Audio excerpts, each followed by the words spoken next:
Hello and welcome back to Let's Podcast. My name is Andre. How y'all doing tonight? It is Thursday, the 12th of August. I knew. But it's a special Thursday because I'm joined by none other than, let me hit the buttons and it'll work absolutely seamlessly. Okay, Pat, we nailed it. How's it going? Hey everybody, it's going well. Thanks for having me. Yeah, man, how you been? It's been a while. This is the second Thursday, so everything's It's wrong. been 5 weeks, yeah. Yeah. And of course you did have a replacement Patrick somewhere in the middle there. Just to keep people, he was a bit ruder than you. Which, yeah, that's strange. Like, Yeah. I feel like I swear a lot, but people tell me I don't. Maybe I'm just self-conscious about it. And then I watch other people, and I'm like, wow, that person's just a ruder version of Patrick. Come on. Yeah, we had Rude Boy Patrick. He's actually in chat. Shake my head. No. Imagine streaming Netrunner instead of streaming FAB. Oh man, how's it going, Eric? Very potty mouth Patrick. Yo, how's everyone doing? Duck, how's it going? Giles, good morning, afternoon, evening. Yeah, actually, good morning to you. I reckon. I don't know. Are you playing an APAC today? Technically today. Also, Solomir, how's it going? Very potty mouth Patrick. Yeah. It's Continental season, Pat. It is Asia Pacific Continentals of largely today. Probably based off the time zone, so that is exciting. I believe it's very exciting. I believe Nisei's streaming it. I'm pretty sure they must be. So that's something you can watch if you're watching the VOD. Maybe that should be online. I know for us it starts around 10 or 11 in the evening tomorrow, and it goes into the morning of Saturday. So I'm excited to watch a bit of that. Whatever is like that's approachable. Right. That'll be really fun. Yeah. And then next weekend it's Europe and Africa, and then the weekend after that it's Americas. Yeah, it's Americas it's the last weekend, right, of August, 1 week apart. So there's a lot of Netrunner for anybody to get either involved. We've always been shouting this out to get the Continental Championship. You get tickets, there's prize support, participation prizes. Nisei's doing really good stuff. There's also judge prizes, which is really cool. It's the first time they've ever done that. So get involved. That's really cool. Nisei decided not to stream it. People are hustling to organize a community stream. Oh, beans. Okay. That is rough. Okay, so I'm excited to see a community stream then. So I don't have any names to shout out. If anybody does know during the stream who to shout out, and otherwise we'll go back and add it to the YouTube video comments so we find out a bit later. If you want to watch that to figure out who's watching it. I know that what I can say confidently is for the Americas stream on was the 29th, 30th, or is it the 28th, 29th? Yeah, 28th, 29th. I will be streaming it from this channel, and it'll be up, but not here. Like I'll be physically streaming from this computer, but it'll be up on the Nisei Project Nisei Twitch stream. So check it out. Says I may or may not be playing APAC. Who can say? Yeah, we got to watch out for like really suspicious usernames. If you haven't recognized that person and they're playing really well. Yeah. Yeah. Like, who's this potty mouth Patrick character? That's a weird username. Never heard that before. Yo, Doomster House, how's it going? Best way to end a Thursday, watching stream. Yo, welcome to your end of your Thursday. It is Friday soon. They made a restaurant to celebrate that, but glad you're with us. Start ruining the tournament scene. I've heard they are. Otherwise, Patrick, sorry? Yeah. Well, that restaurant, is that restaurant called the restaurant at the end of the Thursday? Yeah. Okay. Yeah, Thursday's almost over. Welcome to the Outback Steakhouse. How was your week, man? Or how was your month? What have you been up to? Oh boy, it's been good. It's been kind of packed. Now that restrictions are kind of lifting, a lot of people have decided they've been starved of Patrick time. Yeah. So there's like bombarding me. Oh my god, families coming in, friends are coming in. I'm like, I cannot. I'm not used to this, and I need a break already. Are the numbers getting worse? I feel like the numbers are getting worse now. The numbers are getting worse, but restrictions are lifting. Let's not talk about it. We're having a happy Thursday night. Good time today. Yeah. No, but I've been playing a lot of games. I actually bought Summoner Wars 2nd Edition. Nice, me too. From Flathead. Oh, cool. Yeah. I was a big fan of the first one, but like it had, I knew it had its problems even playing it back then. Okay. And the changes they've made are pretty pleasant. So, I've only played 2 or 3 games. We took it on our vacation when Maddie and I went down, and we played a couple games of it, and we had a good time. I could see that there's like a lot to it. There's definitely a lot of depth. I think I totally realized how aggressive spawning units could be. So like I kind of pushed myself in for the kill, and then somebody like spawns a unit on their summoner or on their gate and then just attacks within the same turn, which is a huge surprise when they do a lot of damage. But yeah, the game is very swingy. When someone has an empty battlefield, that doesn't mean they're down for the count. Yeah. No, I definitely want to play more of that. That's the sort of game that would be like 100% up my alley if you ask me. Like the kind of, well, okay, so the game is like from what, 2009? It is a bit of an older game. Yeah. Yeah, so right, it's the reboot. It's the game that launched Plaid Hat too, right? In a large way, if I I'm not believe, mistaken. yeah, that or Dungeon Run. Yeah. So Yeah. it's a kind of design that's like, I'm gonna say old school, but you know, it's 2009 still. But it's the sort of game that I think I'd be so about at one point in my life. Yeah, it was definitely one of the games that got me into like modern board gaming. I'd say that and Seven Wonders. Yeah. I was watching Shut Up and Sit Down way back in the day, like when they first started, and they mentioned both those games, and I bought Seven Wonders pretty soon after that, and Summoner Wars not long after that. And so those were my first two big forays into modern board games. And then a few years later, it was Netrunner, of course. Yeah. Yo, have you tried Seven Wonders Duel on your phone? The app is stunning. My phone, no. Cool. Really good. You can bang out a game against the AI in like 6 minutes. It's awesome. Oh, cool. Yeah, no. All right, I should try that. Yeah, it's really nice. Yo, Baza, how's it going? Happy Thursday to you as well. Jess says everyone is smurfing. I always imagine it's just sitting down across from someone in a meat space who's wearing a Guy Fawkes mask. I don't know, but where do they draw the lines in like competitive poker? Because I'm pretty sure you're allowed to wear sunglasses, but you're not allowed to wear like a welder's mask or just like a conventional mask. Like I don't. Oh, that's interesting. Yeah, I wonder. Yeah. What are just big Because someone glasses? like, is there a difference between wearing a fake beard and just growing a beard out? It's a disguise. You're not allowed to wear disguises, I guess. Okay. Okay, interesting. All right, well, we'll look that up on stream later. Yeah. We're trying to fill in. So today we have a deck list of the week, Pat, and this is something we've actually played last week on the channel, and I'm a big fan of this deck. This came in first at the Antarctic Continentals, the first Continentals this year, and this is Odol's list, if I'm not mistaken. Yeah, and it is a stealth-based shaper, but the way that it's tuned is specifically very aggressive, and it adds a lot of cards to allow it to interact positively with some of the good on meta stuff right now. So a lot of that is dealing with things that are very aggressive, very fast, things like all the HB decks right now, whether it's Precision Design, whether it's ASA, whether it's Sports Metal. But all that stuff is stuff that you need to be able to deal with, and this deck does some really cool stuff to deal with it. Admittedly, not having Clot, which is interesting considering fast plays. Yeah, I'm looking at it, and you're talking about fast plays and interrupting them, but and Clot seems like a. I mean, I'm sure that if it did well, I'm sure it has its ways of doing with that kind of stuff. So I have a bit of experience playing this. Let me tell you what this deck can do. Because firstly, it is a smoke deck. And that alone, 40 cards is actually a really big deal. You have this, and now you also have Tau, right? And Tau's ability has been less relevant in the modern meta. People aren't making big glacier remotes. They're not playing positional ice as much as they were maybe 8 months ago. But just having a credit to use during icebreakers, that's fine. That's a credit worth of value. 40 card deck, that's good. But now on top of this, you're actually seeing this sort of Shaper econ engine, the Shaper draw engine that was promised to us at the round of the time when Ashes came out with a card like Onacom. Onacom, when it came out, the people in Nisei said, like, this is going to be so good. It's kind of weird in Shaper because Shaper doesn't really, they are not known to have an event-based econ package. They're playing a lot of resources, a lot of drip economy. And so now we have it. So cards like Sure Gamble, Peace in Our Time, Dirty Laundry, Diesel, Creative Commission specifically as a new card is fantastic. This allows you to gain 4 credits, draw a card at the end of your turn. Maybe not the best time to draw a card, but like, you'll take it. It's a free card draw. And this is where you see some of the new aggressive stuff that is available. And Jailbreak is so good.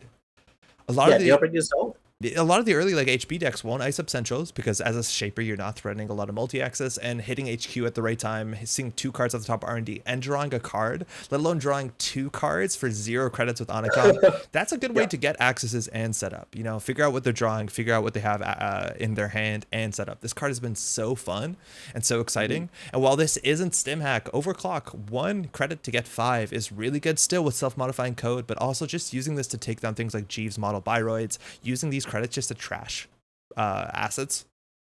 You need to do that in the meta, and this helps a heck of a lot. Again, drawing you a card with Onacom.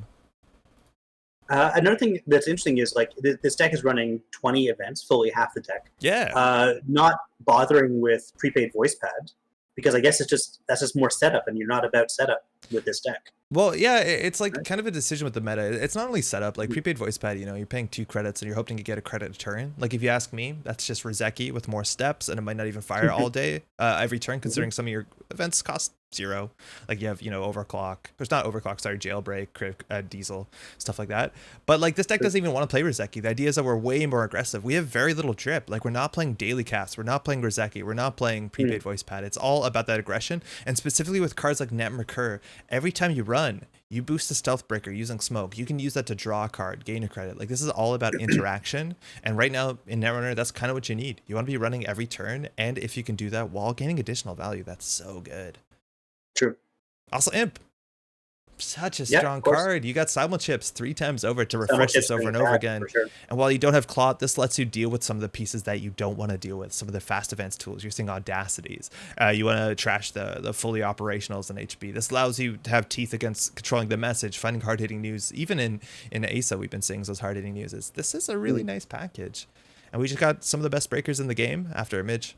A hell of a card. You're paying 2 credits to get through Drafter, either way that you cut it. And a misdirection. That is something that's actually interesting in the meta right now because there's not a lot of Shaper. So if people start playing tag-based punishment decks, this helps you so much with that. It's a nice deck. I like it a lot. Do you want to give it a shot? Yeah, cool. Yeah, absolutely. I really like Stealth Shaper. But there was a while, like, after I was running out of steam with Sunny, that I mostly played Smoke or variations of Smoke with just a lot of one-off tools. So this seems like my kind of thing.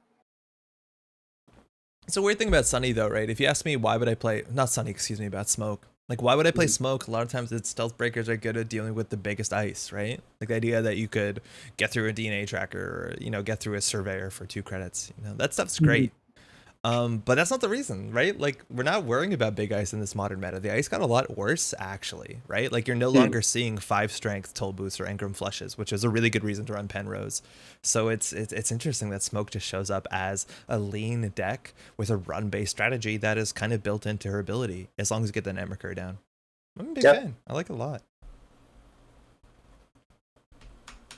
There are 15 games tonight. I reckon there's a lot of people doing testing for APAC and upcoming Continentals. There's a lot of names that probably you might not be familiar with. People just kind of like making up stuff and maybe, practicing in private. I think that's really cool. I'm excited. I feel like right now, like Pat, you were talking about specifically, if you go to Netrunner and you go to new deck lists, it's pretty barren. Yeah. Not a lot going on right here. There's a lot of like startup stuff. This is from Sengren's last tournament on Saturday, but not a lot else. And it's a lot of times right now. I think there's testing groups like NWE, The Process, the Snare Bears, and all these other people, obviously, that are doing their secret testing. They're coming up with new archetypes, or they're tuning their lists and running the gauntlets, figuring out their best changes for the matchup. And I'm so excited to see, especially APAC, the first Continental, to see the new archetypes that we are not expecting. Yeah, absolutely. Yo, Justin, how's it going? Good to see you live. Yo, welcome. Glad you can make it.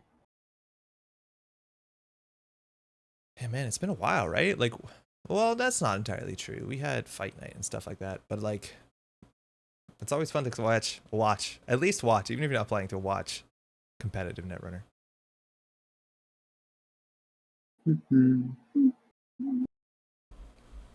So, speaking of filling air. I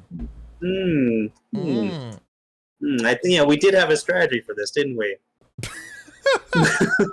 All right, so we're all gonna say our favorite fruits and vegetables and describe why it is our favorite fruit and vegetables. I really like peppers. Hey, Biz. I was gonna say cucumbers first. Oh, okay. That's an inoffensive one. Yeah, I'm an inoffensive person. Most groups. What are the fruits and vegetables that you're allowed to put in water and it not be weird? We've agreed lemons, limes. Cucumbers. Banana? No, weird. That's weird. I feel like some berries, maybe strawberry slices. Okay. No. We're playing against NEH. Sorry? We're missing the most obvious one, cranberries. Ew. No, cranberries are in water all the time. What? Oh, like literally. Yeah, okay. I see what they are born of water. Yeah. Wow. We're playing against NEH, which is an ass spam list. She's oh no. Yeah, we're getting live dad updates. The crawling. So we're playing against Nearth Hub. They want to draw a lot. There's a chance that they have hard-hitting news as a punishment. Our opening hand, Conduit, not something we want to really slam down. The Jailbreak is fine. The Overclock is nice for assets, but I think we really want to mulligan either for Netmarker or for an Onicom. I think both of those will really help us keep the tempo up for us to interact with the board. So I'm going to hit the mulligan button here. Dirty Laundry would also be good for our opening hand to check something. Sure. Yeah, we got Dirty Laundry and Beth. This seems okay. I also want to mention to chat, I don't know if water is Cranberry's natural habitat. I think it's just like we've decided, or we figured out that like submerging Cranberry in water does not destroy the Cranberry, but also prevents it from getting whatever pests or parasites that cranberry normally would have gotten, right? I don't know. I think it's a good place. They grow in bogs, right? They grow in bogs. Maybe. Yeah, okay, maybe I'm wrong. I'm not a cranberry expert. We don't have access to misdirection, but I want to take this thing down before it gives value. So we could always like dirty laundry this and then go ahead for a jailbreak into R&D. We'll have enough money if we need to steal Bologna, but I want to take this down. Maybe we check server 2. I think the one thing we're worried about leaving on the table is AR enhanced security. And it might be nice to take down Beth. Yeah, I'm not sure. Like, I feel like checking server 2 can't hurt, can it? I don't think they're going to be playing a lot of traps. Like, I'm not expecting a virtual tour or a prize sec. This is 2 cards on a draw, so IP block, that's good to know. And a boom. Which honestly, I don't think we trashed this. Now we know that they're definitely on hard-hitting news, but if we trash this, like, they still have 3 spin doctors. If they draw this, I don't think we're that worried. Maybe it's absurd, but I want to keep our credits up. Okay, if you say so. Yeah. Hi, Thanos. How's it going? Loathing. This is a startup. How's it going? Thanos, also Jingless. How y'all doing? Vincent. Cucumber's the only veg I'd put in flavor water. Berries are nice. Guess it's not a vegetable, is it? All right. What is your favorite meat to put in water? Oh, Jesus. Got some wet pork. Yeah. Server 2, don't know what it is. I really don't want to put the bet down because then we're really in hard-hitting news territory. So I think we're just going to draw up and then probably click for credit. We could overclock this, but it's probably just a Maryland. Yeah, that doesn't seem quite worth it. Yeah, I don't know. Rashida would be bad. Yeah, there you go. It's a Maryland. That's fine. We do want to take this down, though, because the majority of their economy will be based off of assets. So things like pad campaigns to subscription and to Maryland. So just at 50 minutes, that's actually pretty good. That means that exchange of information is offline, but that's a low tempo play. So at this point, we know there's a boom on top of their deck. They draw an IP block. I think we can just overclock down this Maryland. Get down our Beth. Let's draw once. We can draw again. Yeah, I think we just want to bring this down. Yeah, people are really coming through on putting meat in water examples. Now they're not drawing their boom, which is actually kind of interesting. And from here, we could try down the Beth. I'll do the Beth. I guess there's a small chance that we're going to hit into hard-hitting news territory. Hard-hitting news, yeah. Maybe. How else would you make a steer soup if you don't put meat into water? That is vile, but true. On that note, then, beans and water is surprisingly good. Oh, yeah, sure. Beans count. All right, we got no Beth value. One of these is probably an IP block. But we just want to get set up. A piece in our time would be nice. We want to get the paperclip into the bin. This is something that's really nice to overclock out into the IP block. Again, they're not going to do anything too quickly. We have to worry about San City Grid, but I don't know what we're doing here. I don't want to go down to no credits. I think we just No, we need that Anacam down, but maybe we credit up this turn. Yeah, I think we just credit up. Yeah. And then we're throwing out the paperclip. What else are we throwing out? I guess the turning wheel? Is that just a 1-of in the deck? Yeah, it's just a 1-of. Yeah. HQ pressure is really good against Netrunner, but they don't have a daily business show off because they draw way more than they want to because of their ability, right? Yeah. Yeah, I don't know. Yo, yeah, Singren, how's it going? I guess it has to be a turning wheel, right? Yeah, I think so. It's the less integral piece of our plan. Yep. Excited to see some more of this deck. It's a fun one. This deck is really fun. Us getting an imp early would also be a big deal. And Server 5 wasn't rezzed. Let's go. Good matchup. Sir Loathing makes a good point. Ice is technically a legume if you're cooking with it. Yeah, this is my cooking ice. Yeah, like you don't put it in a fruit salad, but you put it in a regular salad. Is that kind of thing. We still that's some money. We still haven't got Beth yet. Good luck. Thank you. Not you, Dad. Well, yeah. Yeah. Go take care of your crawling toddler.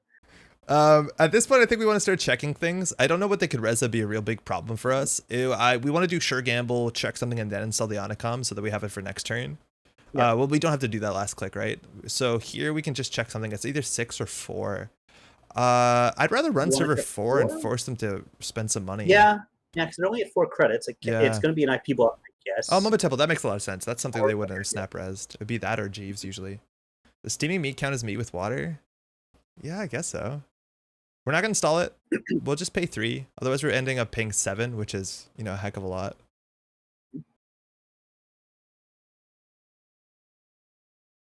Oh, Jesus.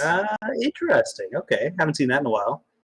I think we're only at 1 click. I might as well take it as a negative point, right? I don't think we have a choice here. We know that they have a boom in hand. Oh no, they Maryland, so they don't have a boom in hand. That's annoying. Okay, cool. Are they doing anything with that? Is there anything that involves sloppy steaks? Is it what is that thing where you milk steak? Milk steak is a thing, right? Milk steak is still a thing, yeah.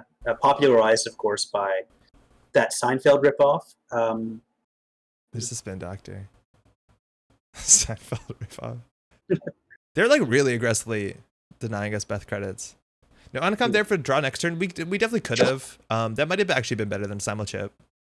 Because here it's really awkward. Because if we install this, we're going to be below the sure gamble credits. So yeah, that's kind of painful. Yeah, this is really painful. We're just not spinning up fast enough.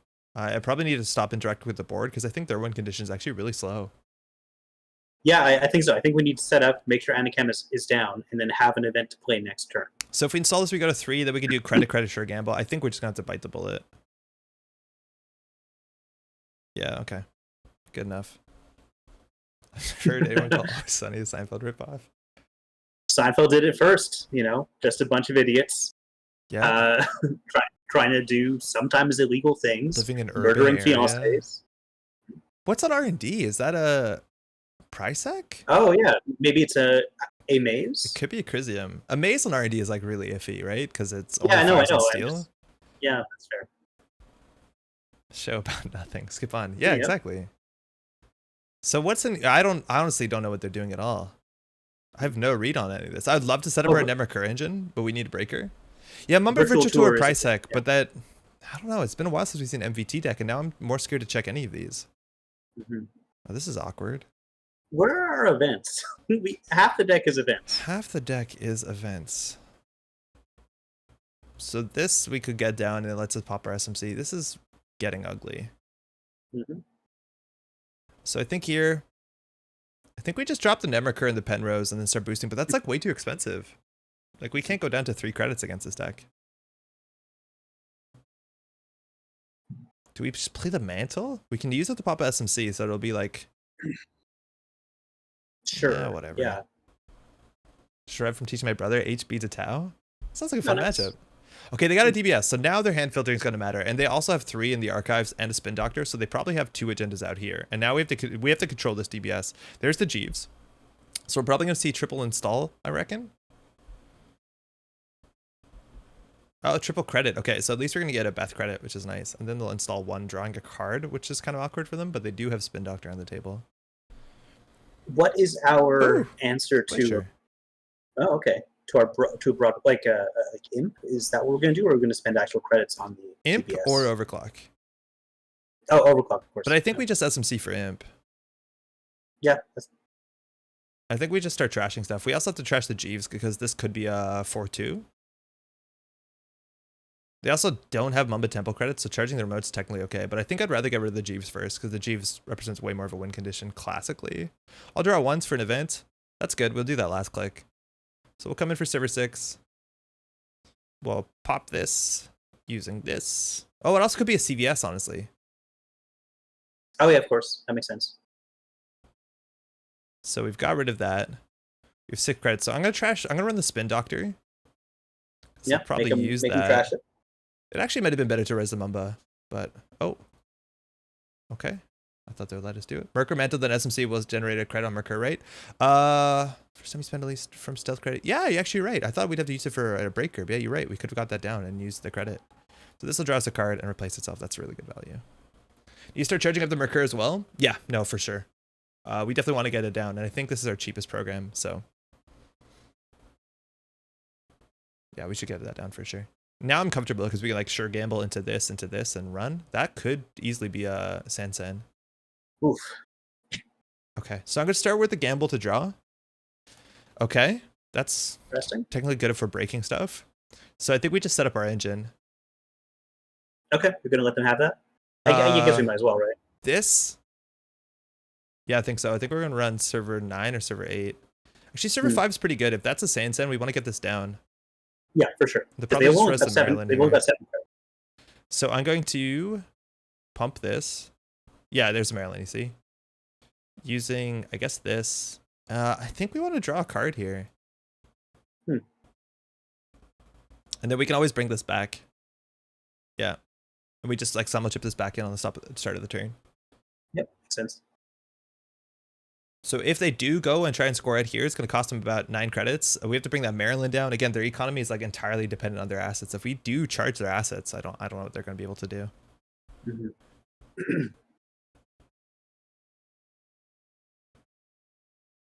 Diesel draws 4 cards. It's good. Oh, wow. They overinstalled or something. Okay. A trap of some kind? I don't know. So we got a card from Beth.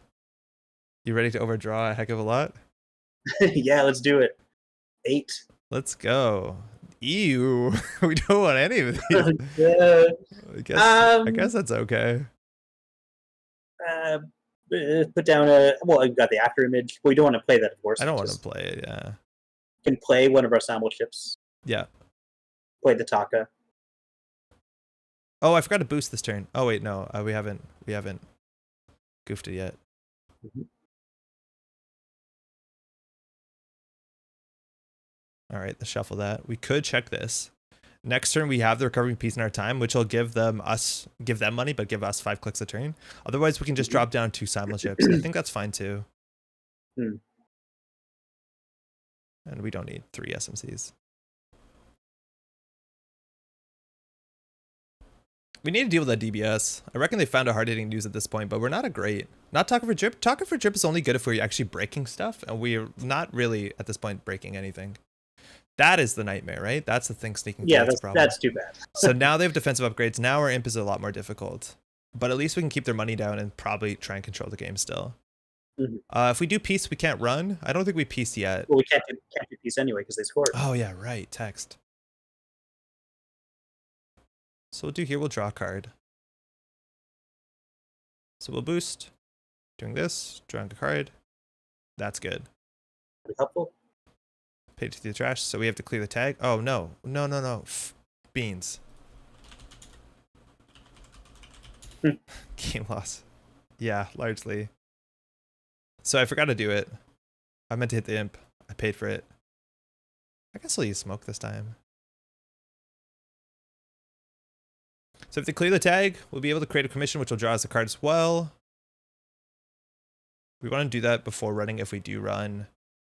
This is every time. Oh, it's the first time. I think actually we bring that to DBS. Oof. Because we create a commission out of it, right? Yeah, barely. We're still within range of a... Oh, well, no, we have the SMC, so we can bring out something. Yeah, we always bring out misdirection. I'm not scared. SMC is good. I don't know what the worst card here is. Conduit is looking kind of pretty. I think SMC is the worst one, because then we simul chip for... Yeah, I think so. Because we don't have 10 cards left in our deck. Like, we'll draw into the misdirection sooner than it'll be necessary. Okay. Or in a panic, we simul chip for SMC and pull it, which is fine. I don't know if they're on economic warfare, though. They still have a lot of work to do. This could be the 4-2 into a Jeeves. Never curve bucks replace themselves for trashes. Right. If it's the first one. Yeah. First time. Yeah, you're right, Krabs. Okay, here we could piece in our time. I feel like I don't want to give them money. I think I just want to keep running stuff. I think I'll run server 11. And then we'll bring out an imp. So it's going to be a spin doctor, but those are money, aren't we? Yeah, actually, that's a good point.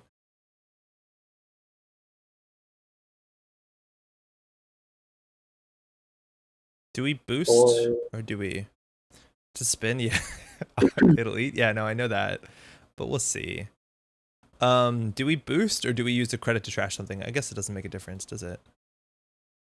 Especially when we take it off. I guess. Place a credit.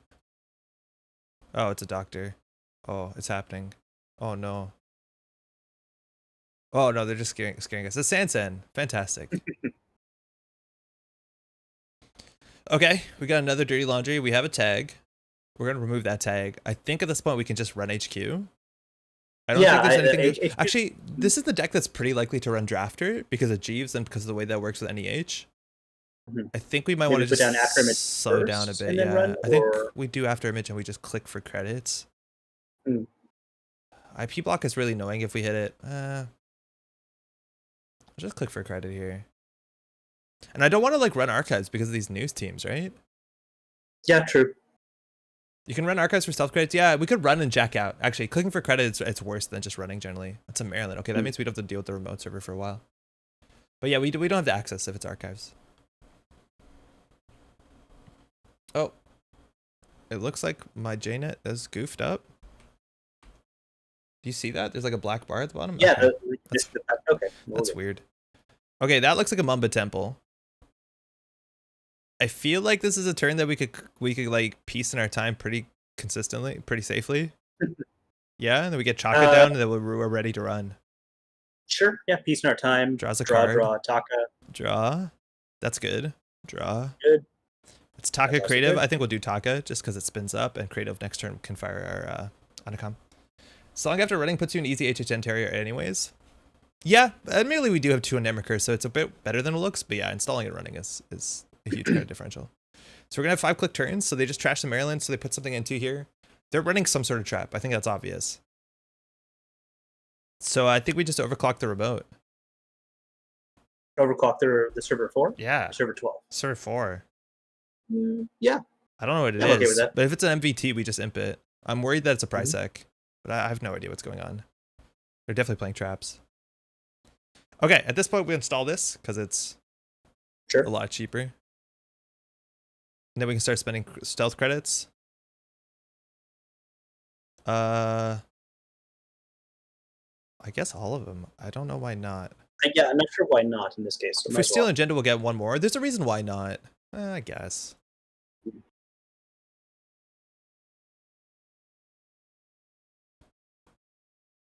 So access the new card first, I think, always. Tomorrow's headline. Okay, we'll take that. Take a tag. Okay. We'll have to trash this, right? It's a sand. Okay, so we'll imp that. So that's another tag. Luckily, we have 5 clicks. Yeah. So, Yeah, so and the misdirection's on the bottom 5 card. So I think we just do remove. We cleared out the remote server. Credit and creative. Yeah. Yeah, I think so. Not now. One more credit. Yeah, no, for sure. I was just thinking what Okay. else we could do. Because we could run HQ. We've already ran now. We'll just keep our money up because they do have a credit lead. But we technically have like 14 credits equal to them. It's a Maryland. Okay. If we keep our money up, their money doesn't matter. Like as long as we're not low money.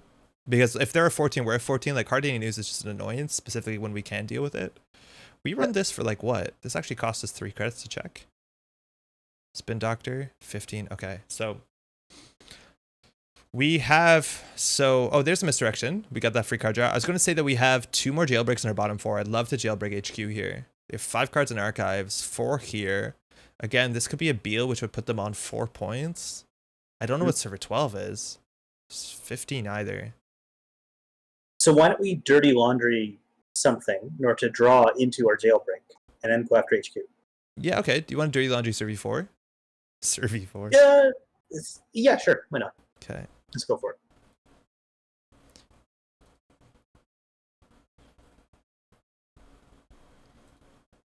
All right, so we'll use her ability. Although I guess using... Oh, no, we still have Netrunner with so much money on it, So we No have a need to worry 50% chance to draw here off of the dirty laundry. So I'm not going to draw using the stealth credits. Yeah, there you go. That's a Beal. That's huge. Okay, yeah, and we cool, got it. Okay. cool. So we're at 3 points. So we'd have to steal 1 more point and a Bellona. So at this point, yeah, I think we do just jailbreak HQ. Yeah, fine with me. There might be an AR in 15. I don't know. It's a toll booth. Woo! Okay. Lose 3, but we've got Penrose. So they spade 8 for that. So we have to boost with Penrose. We break this for 5, which is pretty good. Hello? Yeah, I can... I'm here. Oh Can no, you hear this me? is for the on encounter for toll booth because we could have used off Netrunner. Excuse me. Gotta use all Taka. Not actually. You only have to use 1 Taka because it's only the boosting, right? Exchange of Yeah, information, sure. and there's a Bologna. So if we steal Bologna, we're going to be down onto 8 credits. I think we do it. I think we still have to do it. Yeah, I think we do it. That brings us to 6. So we're technically on game point. We saw exchange of information in hand. In theory, they actually could be playing public trail into exchange. So I think I just want to click for 2 credits here because we're probably going to draw a card, which is probably going to be another, dive into HQ for 2. So if we click on 5, we're on 10 credits. They'll be on 8 credits. We haven't seen economic warfare, but I think they have too much purple influence on top of the boom to like play economic. We also can recur our imp. Okay, they're going for this, and we have misdirection in hand. We are going to have to throw out some of our MU, which is not the biggest deal. Trace 11. Okay, so they're in 0 credits, so this is like a desperation play. Yeah, this is fine. Yeah. We don't get Beth. Now you just use our colony to win? Oh my god, it'd be so good. So we have to destroy something. I guess we'll just trash the imp. Yeah, of course. So this costs us 4 credits, but actually we can use the mantle. And right. And it's only during run. They said GG.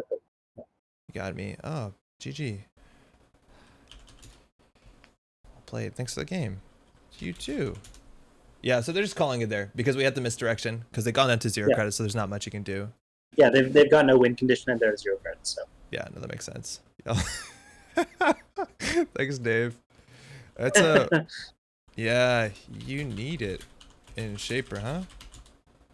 What's on R&D? Chrysium? Or Tour? Much better than my Smoke versus CDM games have been going. Yeah, I reckon you have like a similar strategy. Like, look at that, 82 credits to 30. And admittedly, that a lot of that credit is like the strip economy, stuff like that. But their economy is all based off the stuff that we aggressively trash. Cool. Makes sense. Cool. Scary deck, though. The news teams made me fear. Yeah, I was really worried about what's going on there. Because this, it's not that bad in this deck where you just want to put it out to draw a card anyways, and people probably check it. And they clearly had an exchange of information by like valuing the early 15 minutes at the cost of like, not developing the board and stuff like that helps us catch up for sure. So our last 2 cards are, Peace and Jailbreak. Okay. Catch you around.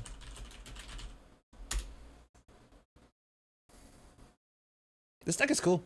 An aggressive Shaper actually feels really good, and I think that's something a lot of people wanted. And you saw like cards like VRcation and Creative Commission kind of represented that. But yeah, it's cool to see in practice. Let's do another one. And after that, we said we were going to try out Adam, see what Adam looks like in modern meta. Because yeah, of course, I'm excited for that. I don't think we know. I think you still pick the 3 directives everyone picks. Yep. That's a fun matchup.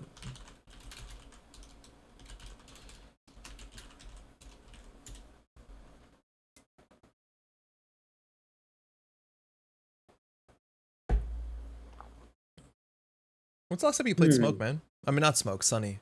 I keep confusing Sunny. I mean, I don't think I've played Sunny. It would have been before the pandemic at like. Oh yeah. I honestly can't remember the last time. I know I played Sunny continuing after Magnum Opus. Okay. But it couldn't have been for that long. Because I don't think I played Sunny much, very deep into like I don't think I was playing Sunny when Uprising came out. Okay, so you never tried DreamNet, huh? No, I never really tried DreamNet with Sunny. I know it's practically built for her. Yeah, hell of a card.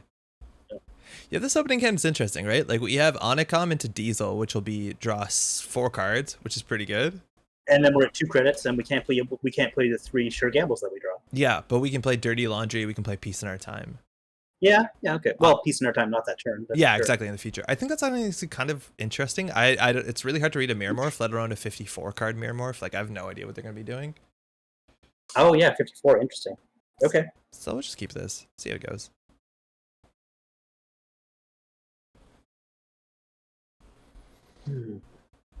Yeah, 54 cards. So Mirror Morph wants to do 3 different things. They are very likely to run. And again, as soon as the deck gets bigger, it's harder to say what they're going to have in their hand for sure. But it's the sort of deck that loves subliminal messaging, right? Enhance, please. When we enhance too much, it broke. But it does bother me when people don't enhance enough. I think this is a reasonable enhance. I don't know if I said hi, Thanos. How's it going, by the way? So cards like this easily could be like Nano Etching Matrix. Even the Regolith Mining Contract sees a lot of play. So let's just draw 4. All right, we have created commission. Oh, that was okay, a really that's a really good one. Yeah, we're fine. Okay. Maybe play Samo Chip then creative. Honestly, I think we do SMC creative. It like makes us thread and clot. Like it looks like we could have clot if they're doing something wild. MC austerity policy, mind you, is like the most common card. We would love to find a Beth sooner than later just to deal with MCA. But yeah, man, creative commission, that is a bigger card to draw into when you go to low credits. Yeah, I forgot about that one. That's solid. Oh, it is the best one to draw. Okay. Okay, there you go. So we need. Are we ever going to trash that? Yes, yeah, you definitely do. It's way too good against against them. Yeah. 1 credit drip, basically. Yeah. That costs a click. All right, there are 9 credits. Now, if we want to face check, we want to do it sooner in the turn. So I think we just... No, I think we sure gamble run it, force them to pay credits. Or do we overclock? Yeah, with SMC, yeah, maybe you're right. The only thing that we can't overclock into is like we can install our killer, but we can't use it. Yeah, I like that. I forgot we drew a card there as well. Playing 2 events might be unoptimal, but... No, the frustrating thing is we drew into one of our breakers. Yeah. Oh, dang. Yeah, actually. Well, no, we've got 2 clicks. This isn't... No, it's not too terrible. bad. So they can install ice. I think we do click, and at the end of the day, like we probably don't SMC. I think we probably just trash this. Mm-hmm. Did it not? Oh, I have to encounter it. That's on me. Oh, yeah.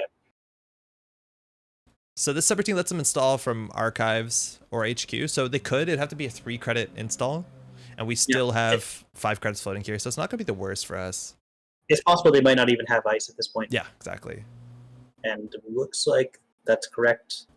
We actually could have considered popping SMC because we know exactly how much we have to pay. And we could have pulled out, you know, something. Unfortunately, we have the imp in hand, which is awkward. But shutting down their economy is good. And we know that we get through this for 5 credits after we install a breaker. Cool.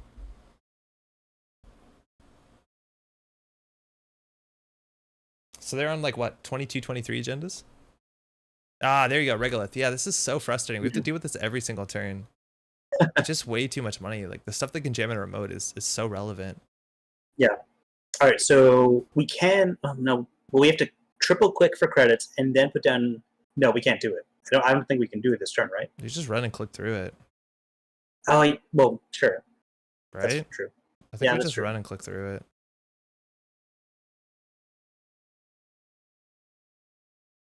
I don't know. They spent their turn getting 4 credits. Maybe they're hard-hitting news lists. It's kind of okay because we have self-modifying code. Click the mirror morph is so annoying. Yeah, these cards are like really good. And like, I don't know. We just can't give them money because they definitely have big ice. Yeah. Well, what are the other quick thief cards? Like Riot Suppression, MCA, obviously. Yeah, MCA is the big one. Okay, so that looks like a mana Garm. So now we have to start setting up. They also drew a lot. So there's probably another agenda in HQ. Voting machine. Oh, voting machine, right. So second uncommon is dead. We can keep drawing. A piece is actually pretty good for next turn. We want to keep drawing because we can throw out these 2 cards. And I think here we probably just click for credit to throw out these 2, huh? Yep. Yeah, this is solid end of turn. Yeah. Wish we'd drawn a playable event during that piece, time. Piece. Oh, never mind. We don't have piece. Now they score Vitruvius, yeah. Well, that's fine. It's good. Oh, yeah. I wouldn't have pulled there. Not this time. Actually, Clot doesn't work on that. It's only on a card you installed on the same turn. Yeah, Justin as well. Yeah, no, Clot only works for a card they fast advance. You can score off the table with Clot if they installed it the turn before. All good. We don't have Clot too, but you never tell your opponent that. You just say, no, I'm not going for it. It's fine. No, you have to like be very thoughtful. Like go, I don't know. Let me think about that. I don't know. So we get piece. I think we could just poke. Like maybe we play Imp run HQ. The only thing that blows us out is a drafter, but we could, even if we pull our breaker, YOLO. Oh, you're just wondering? Yeah. Yeah, no, this deck doesn't have Clot. It's an Eli. Okay. We spend 2 clicks to go through it? I don't think so. I think we just bounce and go off R&D. Yeah, I'm gonna try R&D, maybe draw a card or something. Yeah. I'll draw a card for sure. We want to get a dirty laundry. No. Because there's no reason to really believe there's an agenda in HQ. I think if they res, there's an agenda in HQ. Maybe, yeah. So this is actually awkward. This is 2 stealth credits. If we imp it, they can draw something else, but we have 2 SMCs. Let's not be too precious. MMM is the truth. Imp RD, hope for Vashon. Yeah, Vashon on RD would be amazing. Oh, true. Yep. That'd be a good get. Such a big deal. And we haven't learned anything about their agenda suite, right? Like a lot of times you'll see 5-3s. Yeah, Vitruvius tells us nothing. Yeah. Oh, there we go. Okay. So I'm guessing 5-3s at this point. Yes. Now having Clot for this will be really important. They can score out technically next turn, but with Peace in our time, we should have Managar money to just like even install our brick and get through that. So we're going to Peace for sure, drawing a card. Misdirection might not be relevant. We do want to get our Taka down. We can't run, so we'll drop once. We only have 3 clicks, so I think we just install the Taka here, right? Yeah. We'll be able to dirty laundry something next turn. Yeah. Oh, what's the upgrade on R&D, you think? I don't know. I'm assuming it's a Crisium, a Managarm, maybe even a CVS. But we have to bring down this server one, and now they double iced it, so it's a bit trickier. I think we just drop our Penrose and run it. I just don't know if we have enough credits. The other option is just to run our HQ, right? Because they have to have the agenda in hand if they're MCAing it. Yeah. Yeah, that's a good point. Maybe dirty laundry or HQ. If we had, what's it called? The jailbreak, I'd be way more excited. Maybe draw first then? We only have 3 clicks. It's hard. Oh, like if we draw into, yeah, it's like a 1 in 8, which isn't actually that bad. Mm-hmm.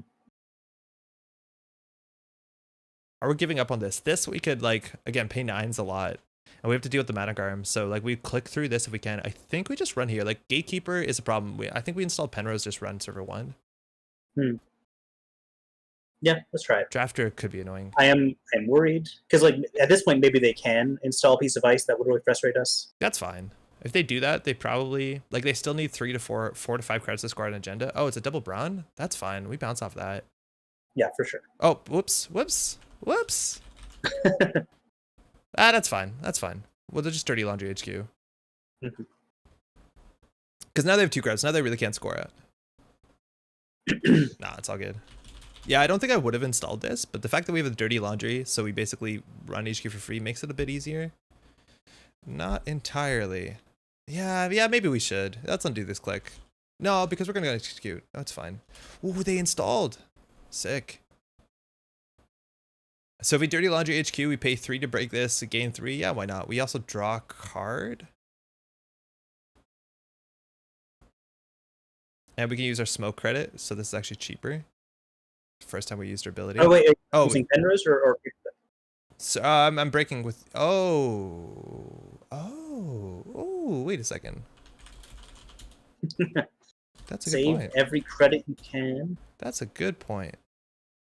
Yes, and it was entirely my point. Thanks, Thanos. Yeah, this comes in as a fracture the first time. Forgot we could do this.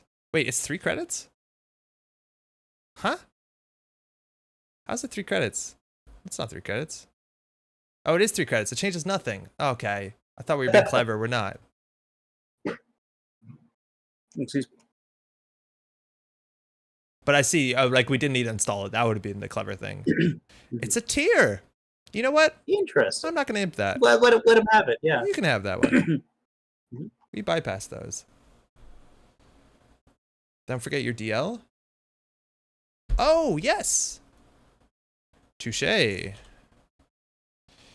Oh, did we not play it? Yeah, because we undid click. So this should be here. Yeah. We should have 3 more credits. And draw 1 card. And draw a card. Oh, stamp page. To cheat again.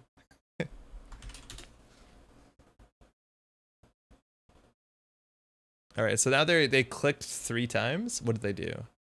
Oh, they had a subliminal. Okay, so now we really want to be running consistently. We have a piece, but again, if we piece, we can't run. So that gives them subliminal value. We're running HQ for only 1 credit. So I think we'd always run HQ here. We know 1 card in hand. We have access to imp. They probably have an agenda in there. So we're going to go HQ. And then from there, we can figure out. We actually could draw once into, again, we have a 3 and 23 of the card we want. But this is a good enough card as well. And we want to make sure we have a click left if we need to steal a Ikoa project.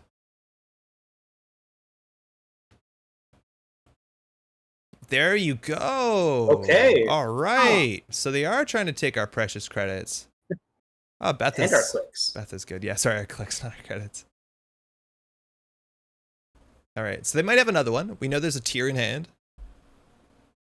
But this isn't a card that lets us lose clicks. Now it looks like they're in an awkward Definitely, spot because they wanted to score that out. and they're probably telling us they don't have another 5-3 in hand. Yeah. At the moment.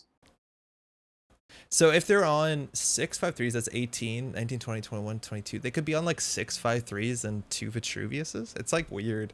I don't think you'd play Illuminal over Vitruvius. Probably. Maybe not with MCA. I'm not actually sure. We haven't seen a restore yet.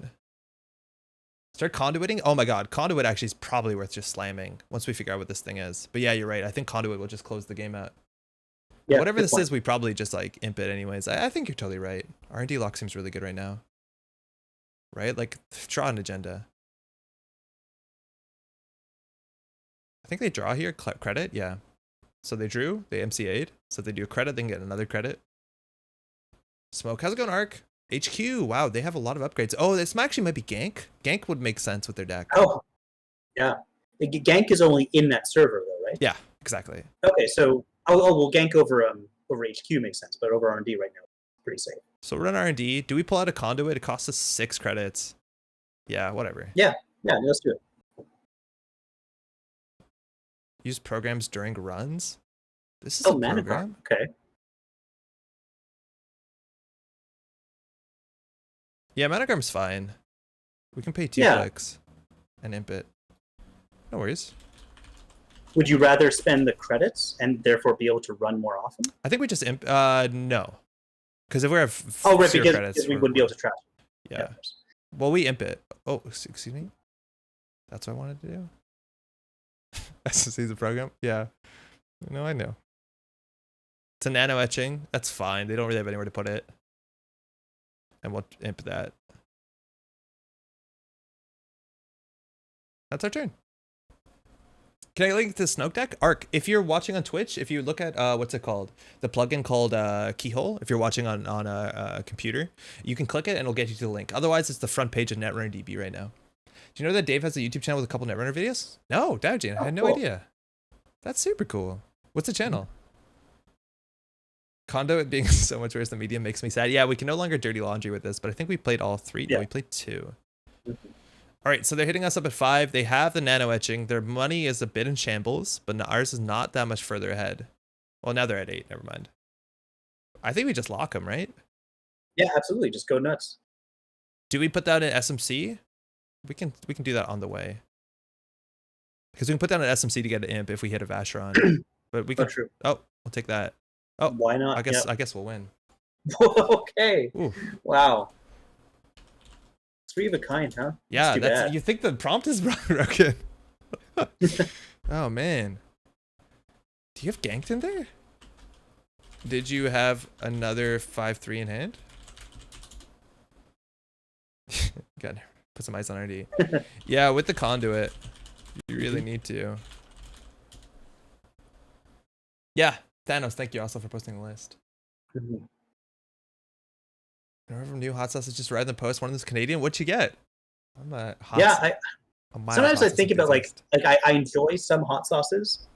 And I'm always interested in trying some interesting new hot sauces, especially if one of them's Canadian. Maybe it's accessible to me. We get a lot from Quebec because there are a lot of Quebec you can get them in the store. But we like every once in a while, every couple months, we always got to pick up a hot sauce, and we never finish them, which is a bummer. But we have some really I have so many. Yeah, exactly. 1/3 finished. Did I ever tell you I got hot sauce sent from? I don't know if I should really name the website, based in Montreal, porn site. And they sent me a hot sauce to test out as just like a media kit. No, it was kind of bad hot sauce. Another reason why I maybe shouldn't name their company. It was just like very vinegary, kind of watery. Yeah, I'm not a big fan of anything that's like super vinegary on hot sauce, but just a lot of them. Hot sauce is cool. I just can't stand them. I don't want to eat pain. There's some really good flavor stuff. There's like, okay, the stuff that's really, really hot. Like we have a Slovenian brand that's like incredibly hot. Like the sort of like novelty hot stuff like that people can't consume safely. But using it for cooking, you just use a bit in the whole thing. Oh my God, it's really flavorful. Looks like you might want to gank a runner.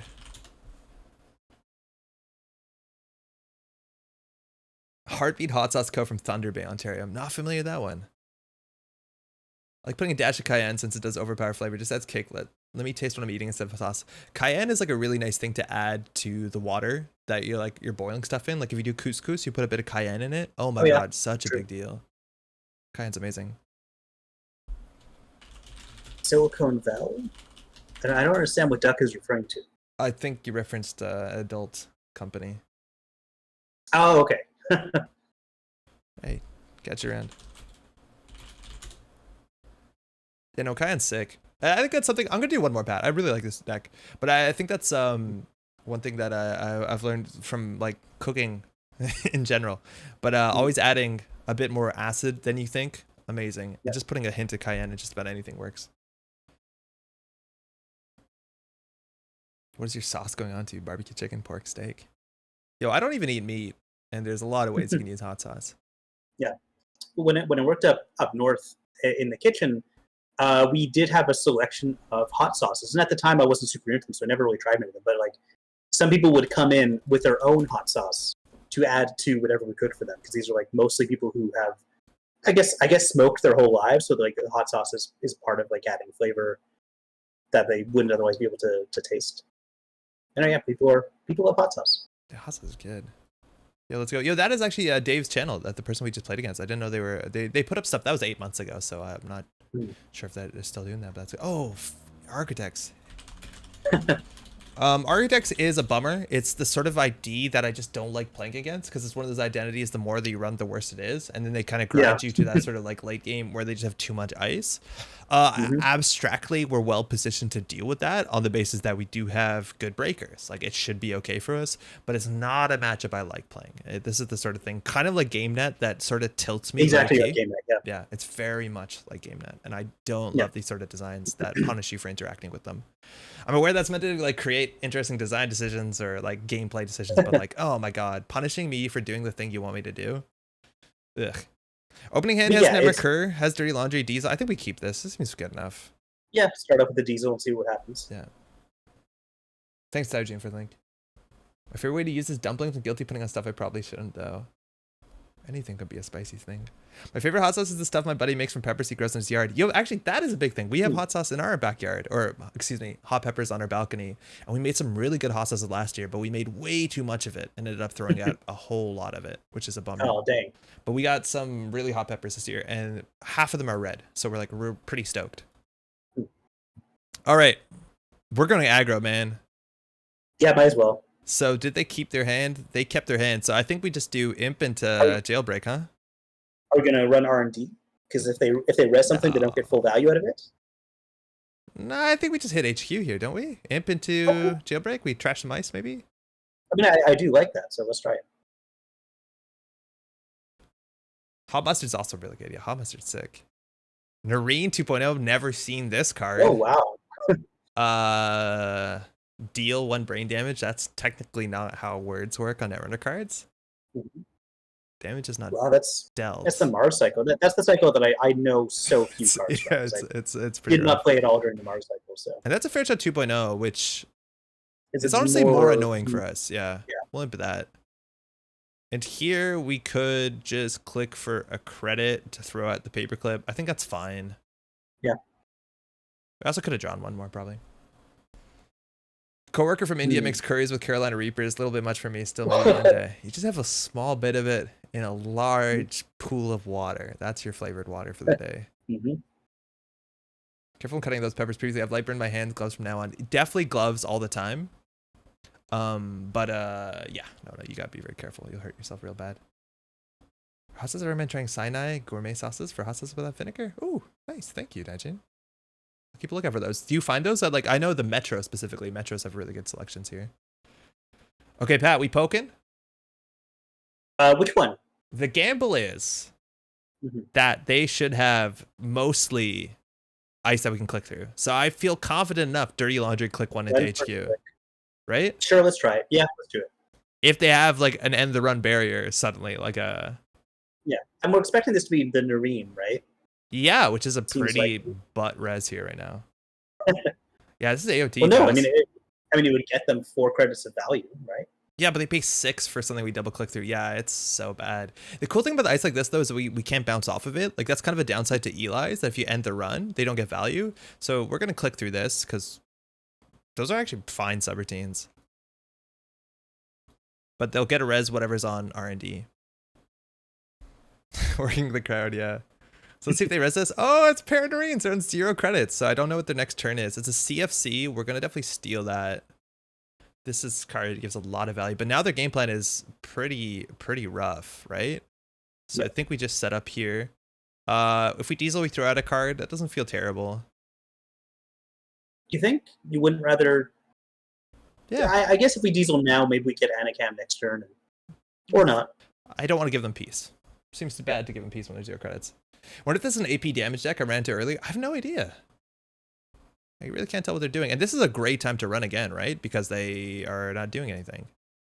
So I think we can just diesel into Dirty Laundry. I don't know what else we could draw into. Oh, Turning Wheel, Dirty Laundry. That seems better. Oh, no, that's too many clicks. That's too many clicks. Okay, so Dirty Laundry HQ again? Yeah. Just Dirty Laundry HQ. We'll double click through this. And they're not getting any value. On CFC contract, I don't know what CFC stands for, but the art, I don't know, man. The Mars cycle's pretty wild out there. Yeah. I have no idea. Yeah. I think it's just like, and because like it's outdoor mining, you're using bioroids, but it looks like they don't look like bioroids out there. I mean, that machine itself might be a bioroid, for all we know. I will pay 2 to trash this. I'd rather imp ice. Okay. All right, we have to throw out something. I think we're getting rid of the piece in our time. Chlorofluorocarbons. Yeah, right? Click for credits for sure. Yo, Philip. Yeah, I don't know. It's also, that's the thing that we saw in DSA design, is like the people that are mining are actually like humans, or like digital humans, which is like pretty bizarre. Oh yeah, with the remote working. Yeah, exactly. Okay, so they now are going to get value. I really like this play. Instead of clicking for 5, making sure that they'll get bioroid value. And this is exactly where we should not, right? Like, we are in our best interest not to interact with them so they don't get value because their economy is in shambles. Unfortunately, we do have a Dirty Laundry, so we could do like Onicom, Dirty Laundry, Archives to draw a card. That's fine, I guess. I don't love it. That's fine. Don't love it. Oh, yeah. Colonial... Something commission? Something, yeah. I don't know what the L could be. Ooh, this is good. So let's set up. That's good too. So next turn, we get the laundry down. We'll just be able to jailbreak HQ. Mm-hmm. Synth DNA modification may appear. Oh, you think they're running only APIs? Oh, you might be onto something. I mean, what's that little wet work update? The one that adds a brain damage? Wet work refit? Wet work refit, yeah. I think you're right, Thanos, about synth. So we got to watch out that we keep cards. Is this stuff they banned in fridges because it made ozone holes? Yeah, CFCs, yeah. Oh, that's the thing. Eric joined. All right, so I don't know what's in the remote. There's not much they can throw to score out. Let's get them resed. Let's get them some cheap reses. I would love to get our breaker down and instead spend 2 credits instead of 2 clicks each time we're going through this. But yeah, I think you might be right. The synth should show up at some point. So it's a Kamali, another AP ice. Yeah, there is flavor here. That's a Brawn, not AP. I'm going to imp this one. Yeah. And it's another Brawn. Okay, serves me right, I guess. Mm-hmm. And I think we get down the mantle. Mantle, yeah. I guess. Because we need 2 stealth credits to bypass this thing. And this is when you pass, not when you break all subroutines. Anyone know what that smoke card that gives you 2 or 3 credits each turn is? Daily cast? Daily cast has smoke on it. Oh, it is a triple advance into a what? Never the registers. Wow, SMC is a problem now. Oh yeah, true. Huh. That's a new one I've never seen. They're on 0 credits again. Yeah, Daily Cast is a really good card arc. So we'll draw into it. Okay, so we want to get our breaker down. We have our turning wheel spinning up, so we need to get this down, then we need to get this down. I don't think we want to run this turn. Admittedly, this would have to be perfectly a 4 credit card, but I don't know what they're doing. Let's just set up a bit. Okay, now we're in okay spot. Cat, how's it going? It's going okay. This is an interesting deck. It's like all AP ice. I think they're trying to kill us. And SMC now also, we have to trash a cards. That's fine, we have extras. How are you doing? I like personality profiles against bin breakers. It's just not 3-1s are so bad. And then like this fires maybe 3 times in a game against Anarch. Like it's not good. Villain just scored personality profiles. Yeah. I'm trying to remember the deck that was in. Okay. They're on 3 credits. They've been clicking for a lot of credits. So if we pop this, we can spend. We need to keep our mental because we need to bypass this. So I think we do nothing here. Oh, that helps a lot. So now we can overclock HQ, use that to install a breaker, bypass this, get an access. Seems fine. And we give them an ice. Yes, but that's inevitable. Okay. Bronze also a problem. Like we could refresh our imp if we wanted to. We could like install our simul chip to get the imp back. I don't know what our simul chips are useful in this matchup. I think trashing ice seems imperative. But we're also gonna be trashing cards because of Yeah, that's fine. Yeah, oh, I see what you mean. Yeah, no, actually that isn't fine. You're right. This is an annoying card. I have to build a deck face number. It's actually annoying right now. Yeah, no, you're totally right. After image. Choose a card. Oh, it's random? Yep. Oh, I didn't know that. Well, that's the worst option. Okay, so the imp will be a problem as well. So here we will bypass. What? Why can't we bypass? Because you don't have enough stealth credits. Yeah, right? we do. We have mental and. Oh yeah. Smoke. Okay. Well, have we encountered yet? Is it a sentry? I think Nerine is so new to me. I can't remember if it's a sentry. Yeah, it has to be. Oh, it's a code gate. It's a code gate. Wait a second. Oh no.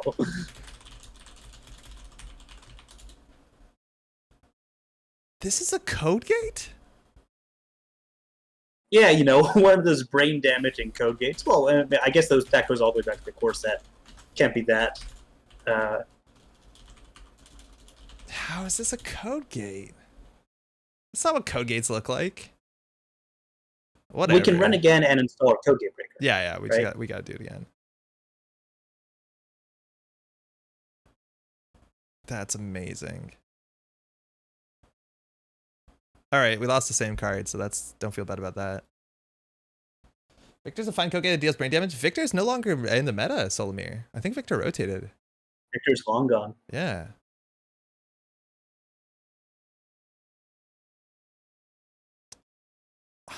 Wait, I'm worried about that. They don't have snare money. We'll place a credit. We're gonna draw a card after this.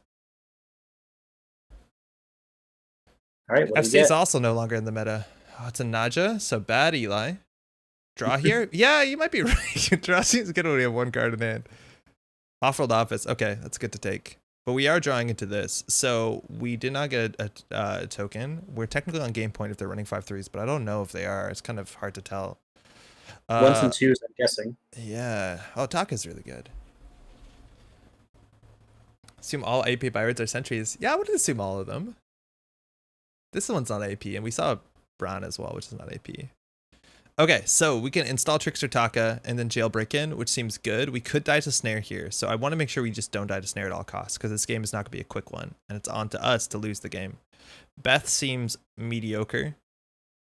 Jailbreak would have prevented snare from killing us. You're right, yeah. Yeah, you're right about that. I think you're right. I think we do just jailbreak. It'll draw us 2 cards. I guess we install Taka first, right? Because we steal an agenda. Yeah, sure. I guess that we can't steal Ikawa. What are the chances they're running Ikawa? I don't know. I mean, no, it would be high because they've got bioroids all over the place, and Ikawa. Yeah, Ikawa seems good. Yeah. When would Beth be mediocre? It's gonna be fine. It's just if we install this, we go down to like 1 credit, and it's awkward.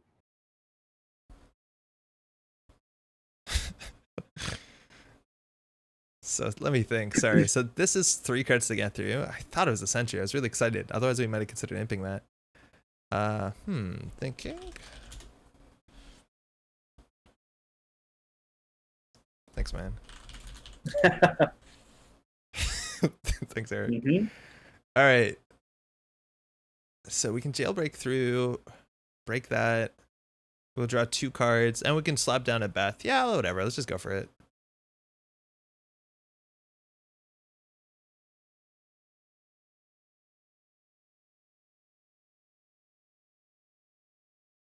I'm going to do for the money. They have nothing to res here, so it's a nice time to be aggressive, and we want to get our value every turn. So we see 2 cards here. It's a CF next activation command. I don't think we really care about that one that much, let alone we can't trash it. Yeah, now that we've got a breaker for Nareen. Yeah, it's fine. And so restore, that could potentially be frustrating. We haven't seen anything that combos with in a really horrible way. We drew into a sure gamble, which we're off a bit from scoring. We have 2 turning wheel tokens, so now our economy is a bit gunked up. Admittedly, we can use the Netrunner to play the sure gamble or play the Beth. I think we just click for credit and throw at the Netrunner, huh? Yeah, sure. We can trash the Netrunner credits, but probably don't want to. Yeah, we can always trash it with. We can use these for anything, but I don't think we want to pay for that. It doesn't seem that good for them on this board state. That, like, I don't know what that is. It could be literally anything. So far, we've seen only 4 2s, though. Personality profiles is kind of annoying. Okay, that's good. That I like. I like that to ensure that they get their value. I think that's really smart. Pat, I think I'm just going to do credit, sure gamble, Beth. I don't think we're going to do anything this turn. Okay.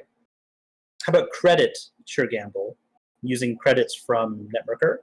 Yeah, and then we could do Taka Beth. Yeah. Okay.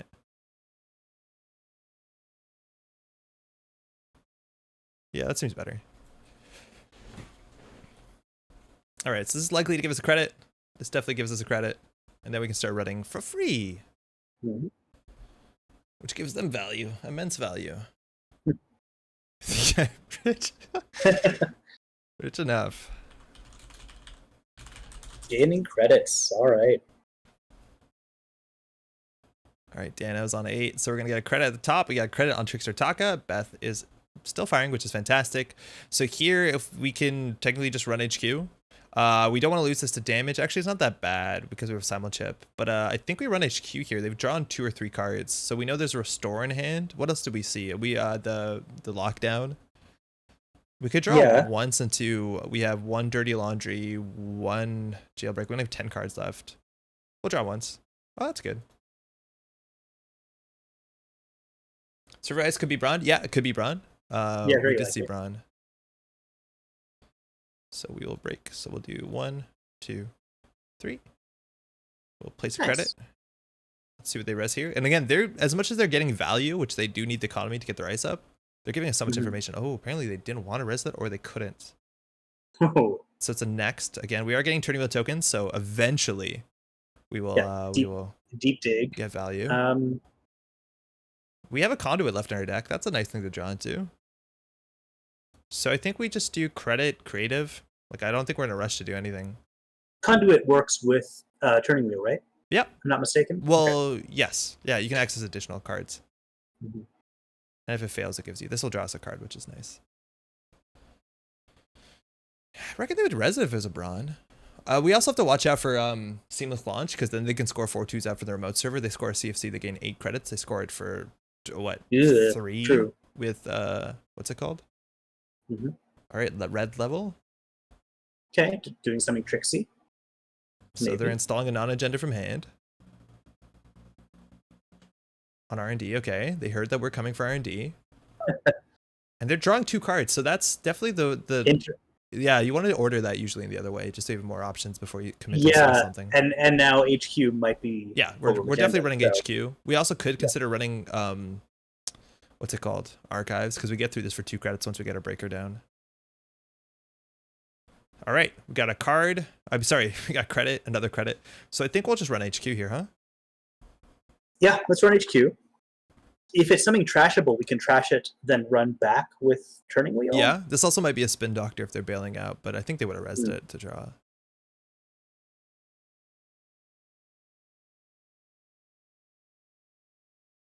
Let's see if they res. What else? What kind of bioroids do we still have in the game? Ichi? Oh, it's a 3rd Nareen. Another Nareen. You break this for 3 credits with Black Orchestra. That is really rough for something you res for 6. Yeah.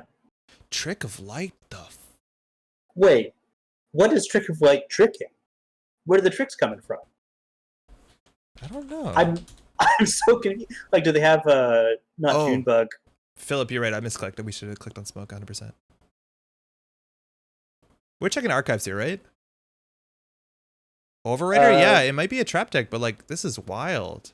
Maybe they just love brain damage, and that's why they're getting our hand size down. So synth DNA modification is lethal. Like that makes sense with personality. Yeah. Pat, we're checking archives. Oh, okay, you be my guest. Kawinda Kalu, I guess.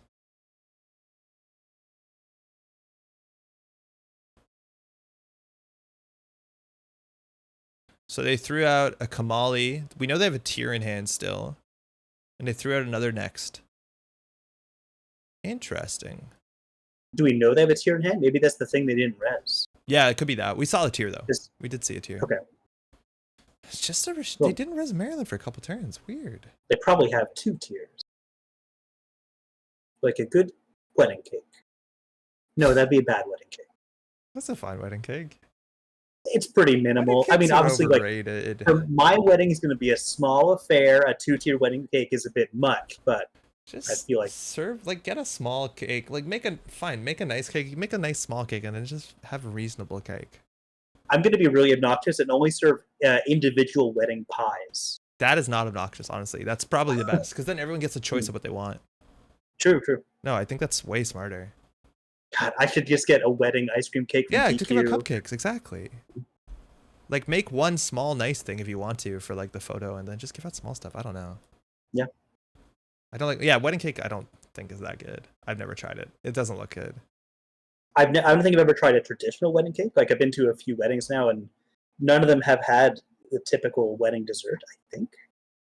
I'm going in. We're gonna multi-axis. This is to draw a card. This might not actually be worth it. Is wedding cake like a type of cake? Wedding cakes are generally the same kind of cake, yeah. Like a sponge cake, because it has to be like structurally sound to be built at height. Generally, all that stuff is covered with like, what is that stuff called? Fondant? No. Is that what fondant is? No, fondant is awful. Yeah, but it is like a structurally sound icing. I know what you're talking about. Yeah, but it's so bad. Yeah. And yes, I think wedding cake, like just like birthday cake, is itself a flavor. Birthday cake, sadly, is a flavor, yeah. So we have to spell 1 stealth credit on this, which we'll do off our face. And then we'll spend the rest off of this. Oh, excuse me.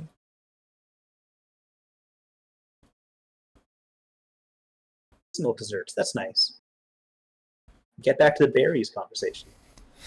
We're doing a small fancy dinner and probably just having to do their seasonal desserts. Yes. Oh my god, I think that's so much better. Oh, it's on sale. It's not going to work out well for them. At least they res it for cheap. Restore. Oh, I was meant to use the turning wheel token. That's fine. That's on me. I'm sorry. Do they make what? Excuse me? Never mind. I'm not going to recap for the next few minutes and wait till that one moves by. Is Carvel still a thing in the U.S. and do they still make cookie puss cakes? I don't know anything about any of those words. None of those words make sense to me besides U.S. No, I have no idea what any of those words mean. I'll be honest. Yeah, I mean the treat that I miss is Viennetta. Haven't been able to find it in Canada in over 15 years. I think they still make it in the UK. I was a big fan of Viennetta. Just these layers of thin chocolate with its very particular kind of like ice cream cake quality vanilla icing. I think they're trying to deck us, and then one synth DNA modification means we lose the game, right? We will win before that happens. But yeah, I think that might be what I think we need a conduit to win before that happens. So I'll do credit creative. How's it going, Soviet? Viennetta is great. Still here in the UK. Yeah. As a non-American, it's always seemed bizarre to me when US Americans and Canadians talk about birthday cake like it's a type of cake. Swanky, no, yeah. Firstly, welcome, and yes, it is weird. It tastes like clown. it's like I imagine if I ever bit into a clown, it would taste like birthday cake. Yeah. It kind of tastes like sprinkles, and kind of like Play-Doh. Yeah, it's like a sponge cake with bad icing. Is a good way to describe it. It's like, it's weird. No one's saying it's pleasant. It's something we have to do once a year, whether you like it or not, until we turn 18 and can have, I don't know what people do when they turn 18, a beer cake. 19 in Ontario, man. Oh yeah, I'm sure. You've clowned the other day in comparison. You get a nice, sad Italian clown. No, but I went to a nice French restaurant and had the mime. Perfect. Market fresh. All right, they threw out something, put something on server 1 over installing on the Maryland. I think I'm just going to put the conduit down and hit that button. Yeah, the frustrating thing about playing it with a stealth deck is you can't really repeatedly run R&D in the No, same but you turn. build enough pressure with turning wheel, right? Yeah. They're gonna pop a synth here. Mm-hmm. Market fresh. I remember as a kid, like the birthday cakes that I know I was growing up, it would always be a thing. Like this is a Black Forest cake, you know? Mm. I wonder if they're unganked. This also I might have be a had gank deck. I have had money cake, where like little Yes. coins are wrapped in wax paper and embedded into the dough. Yeah, and if isn't that the one where there's like a thing in it, and if you find the thing, you get like good luck? Yes, yeah, that's also part of it. Or Probably you shouldn't get do this. terrible indigestion because Yeah, you swallowed because an army soldier or something. Yeah, it's like a little bear figurine. Mm-hmm. My best birthday dessert was someone served me a pavlova that they had made and kept intact over a 24-hour hike. That's bizarre. Like we hiked out into the wilderness, and then they revealed that they brought a fragile meringue-based dessert. I don't know what this deck is, man, and I don't think I should use counters on R&D. Yeah, we still haven't seen anything that the Trick of Light could trick, right? We know nothing about nothing. Okay. I don't know what's happening here. I really don't know what's happening besides cake. I don't know what's going on. Tim Tam chocolate cake. So I've done a Tim Tam slam because one of my old bosses is from Colorado, and it was one of those places in the world where people regularly do Tim Tam slams. I figured out what Tim Tams were this year. Maddie likes Tim Tams. Oh, okay. They're like the long way for cookie, right? Yeah, exactly. Yeah, I like guess chocolate. you probably have not done a Tim Tam slam because of your lactose intolerance, right? No, I'm not. I'm not too big into chocolate anyways. I don't know what we're doing, man. I'm clicking for credits. Is this the Netrunner we're playing today? I can't believe we only have 5 cards left in the deck. Although I guess we are. Oh, we drive fast. Yeah, I've been craving sugar now. Yeah. Oh, I had Uncle Tetsu's cheesecake the other day. Tetsu's is weird. It's not what you think it would be. It's like no, it's a spongy kind of cheesecake. Yo, very unique cheesecake. President's Choice has a $6 what's it called? Cheesecake, like a Japanese citrus cheesecake, like frozen at like the. Check it out, man. It's a yuzu cake. Oh, that yuzu is a kind of citrusy. Yeah, thing, really right? good, man. $6, nice. Dude. You can live off of that. So Maddie's tried putting Tim Tams in the freezer. Yo, actually, that's gonna be a game changer. Yeah, I put my whippets in the freezer, and by whippets I don't mean like aerosolized drugs. I just want to be super clear. I mean like hey everyone, possibly uniquely Canadian nitrous iced. Yeah, I just like putting my aerosol cans in the freezer and then leaving for the weekend. $6 for the whole cake? Yeah, it's not that big. It's like it's a cake you would share. If you eat the whole cake, you'd be unwell, but it's not like a birthday cake. You know what I mean? I don't expect to be triggered by Colorado pronunciation. Evening friends. Yo, Perla, how's it going? They single advance the thing. I don't think we care about anything. I did say Colorado. Colorado. Yeah, and I'm so sorry. Like even as I was saying it, I'm like, this isn't right. Something is wrong. Something feels wrong in my mouth. It's probably like acid reflux from the mime. I think we gotta stop drawing cards. It's on the west. Yeah, It's really warm here. I have the air conditioning on actually. It's the first time we've done it in a while. Everybody in the YouTube comments said they were okay with it, and I don't get it. It bothers the heck out of me. Brought some friends.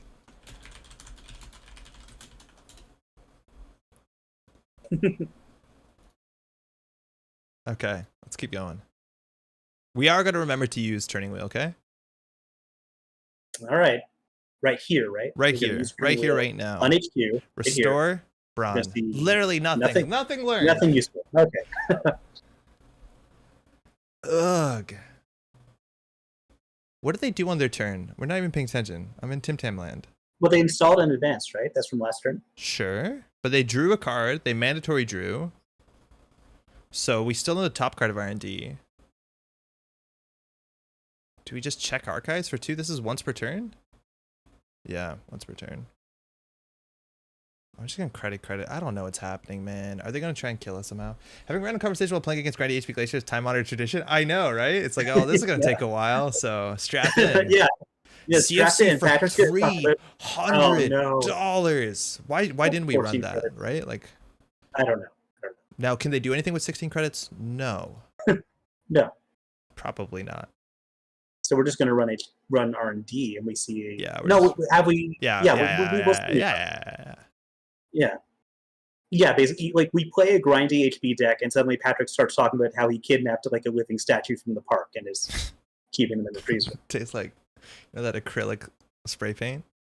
Yeah, exactly. You know what kind of statue I'm talking about. Yeah, exactly. Witness like, me. You come over and I've got like chrome paint over my mouth. Like, yeah, I could eat. So let's do something. Oh, we have 5 clicks. Banning desserts from back in Poland. I'm actually my folks are from Slovenia. And yeah, there's a lot of really good Slovenian dessert. Like they do good strudel. Gibonica is really good. Krofe are like the basic sort of donuts that do show up also in Poland. That stuff is great. Potica. Potica is the biggest thing, but we don't do poppy seed as much as like the Croats do. We do almond or walnut a lot more. Not almond, sorry, walnut entirely. I have a Polish heritage, but I can't think of a specific Polish dessert. You probably make a version of potica, like that roll with a maybe in it. Restore corporate sales team. Thank God. There we go. Okay. Well, okay. I think we're just gonna run R&D over and over again. You had bird's milk before? What is that? Okay, pigeons canonically produce a kind of milk. A bird? Okay, if you squeeze it hard enough, something comes out. That's all we're saying. Oh wait. This is not right. Hold on. Undo click. Because we're not using conduit. That's the button you have to hit. Excuse me. Oh, the ice on HQ, Lataro, is Nerine from the Red Sand cycle. The ice on everything is Nerine right now. This is my juice theory. Yeah, everything can make juice. Everything can make milk. Most things juice. Yeah. Hey, do you have any apple milk? I like to have apple milk with my breakfast. Why don't they call it apple soup?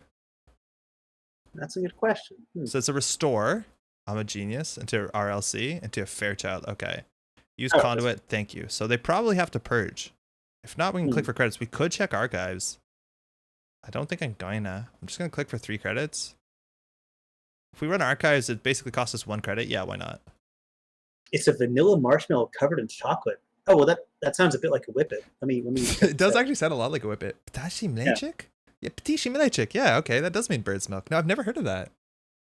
Thanks for. I want one.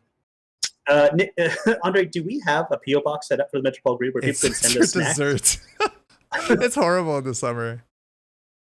No, nausea is the bad word. Right? Nerine does brain damage, but it's not a sentry, as we learned. Will it juice? Good game. What are the trick of lights for? What are the trick of lights for? Yeah, seriously.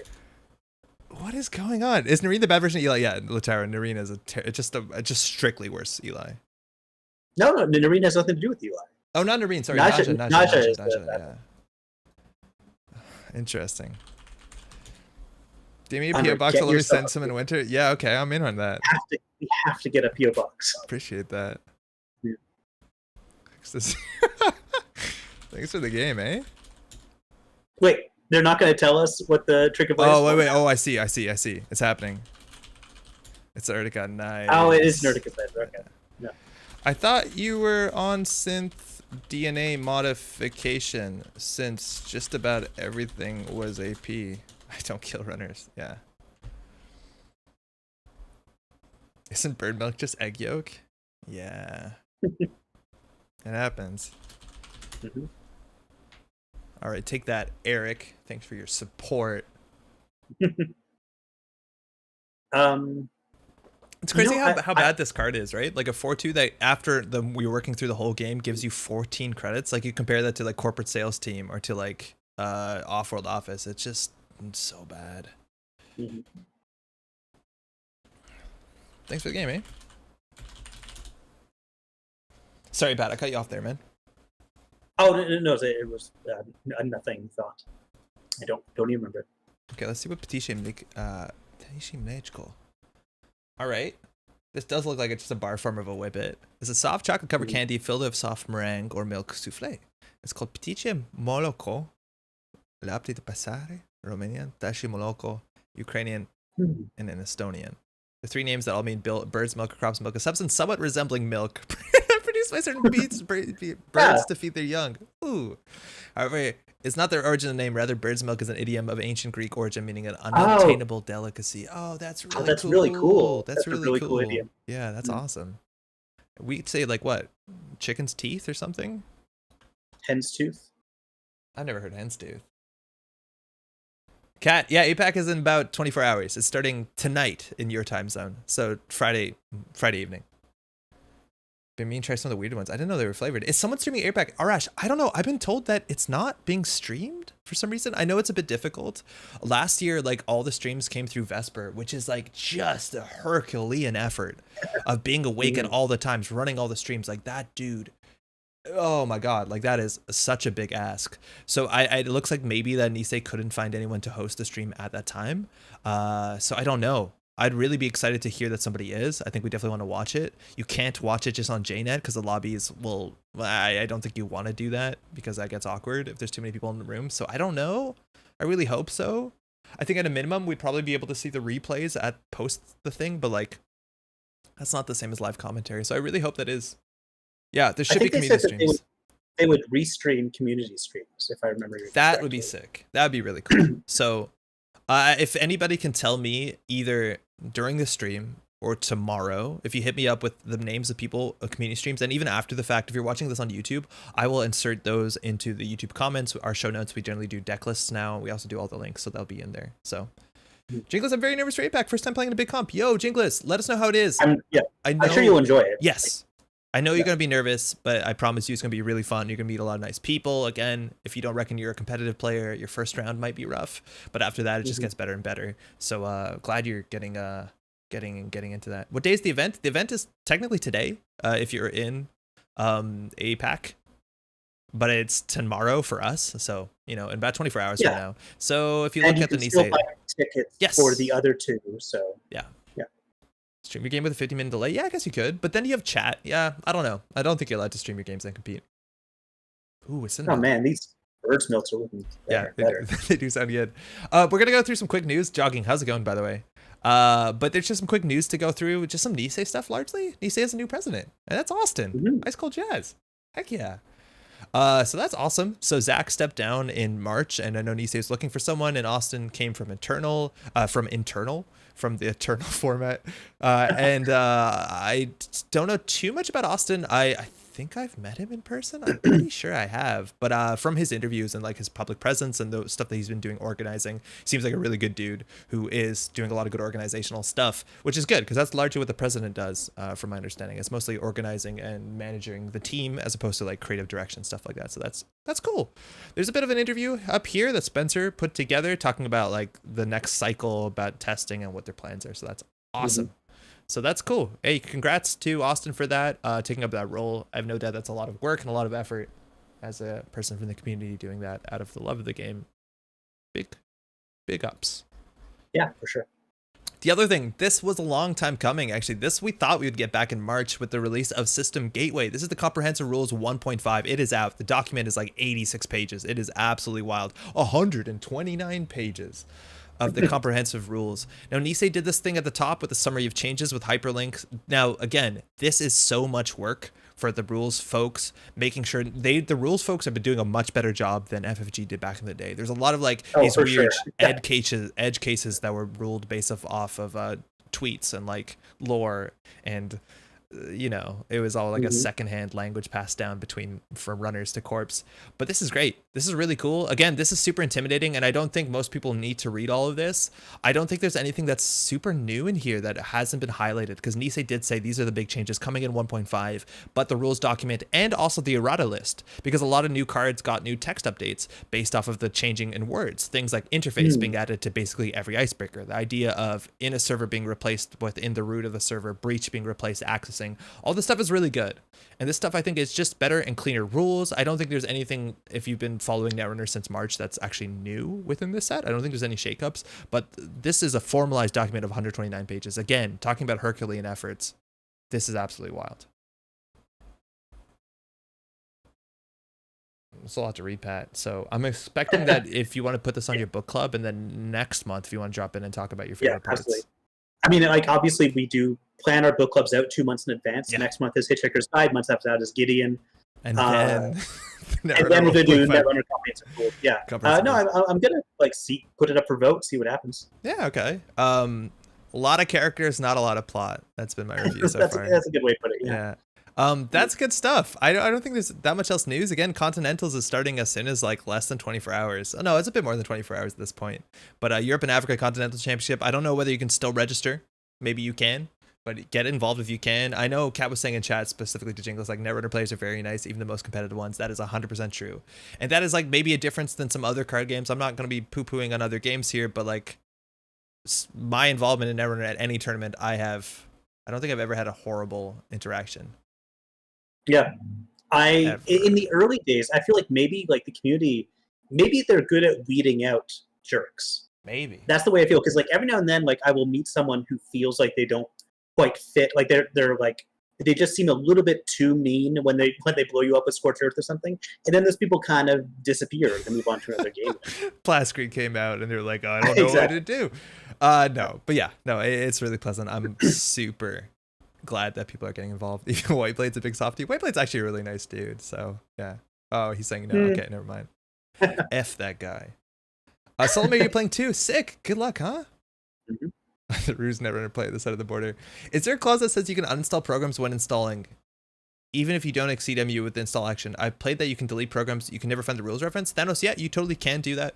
It's the same thing with overinstalling ICE or installing ICE on any server. Before, you can delete any programs installed, even if it's not required to do so. So yeah, you can do that with programs.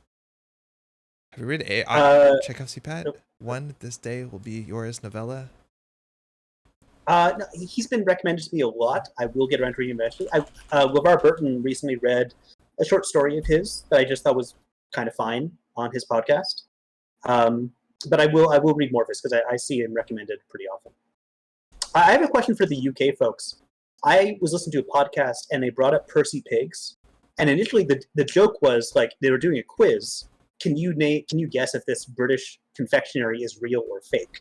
And so these people mentioned Percy Pigs, and everyone's like, that's just a parody of a British sweet. But apparently it's really good, it's real and popular and good. What is a Percy Pigs? And I don't quite know. I think it's like it's real. Yeah, it's real. It's a pig. Oh, I know that now. Yeah, it's a pig-shaped candy. It's a gummy. They look tasty, man. And I want one. And I called a British candy store I know in Montreal. And as soon as I got on the phone, the guy was like, "Oh, let me tell you, man, I'm trying to source these from Australia, and I'm having such a hard time." The podcast rush. It's like when Shut Up and Sit Down does a review of a board game. Exactly, yeah. The Percy Pigs got the Hey Riddle Riddle bump. Yeah. Oh, that's awesome. No, these actually, I'm not a big candy person, but these look kind of nice. Yeah, Duck knows exactly what I'm talking about. Yeah. Andre, are you backing Earthborn Rangers? Yo, Timmy. So Earthborn Rangers is like the new LCG from, is it Alex Navarro? Yeah.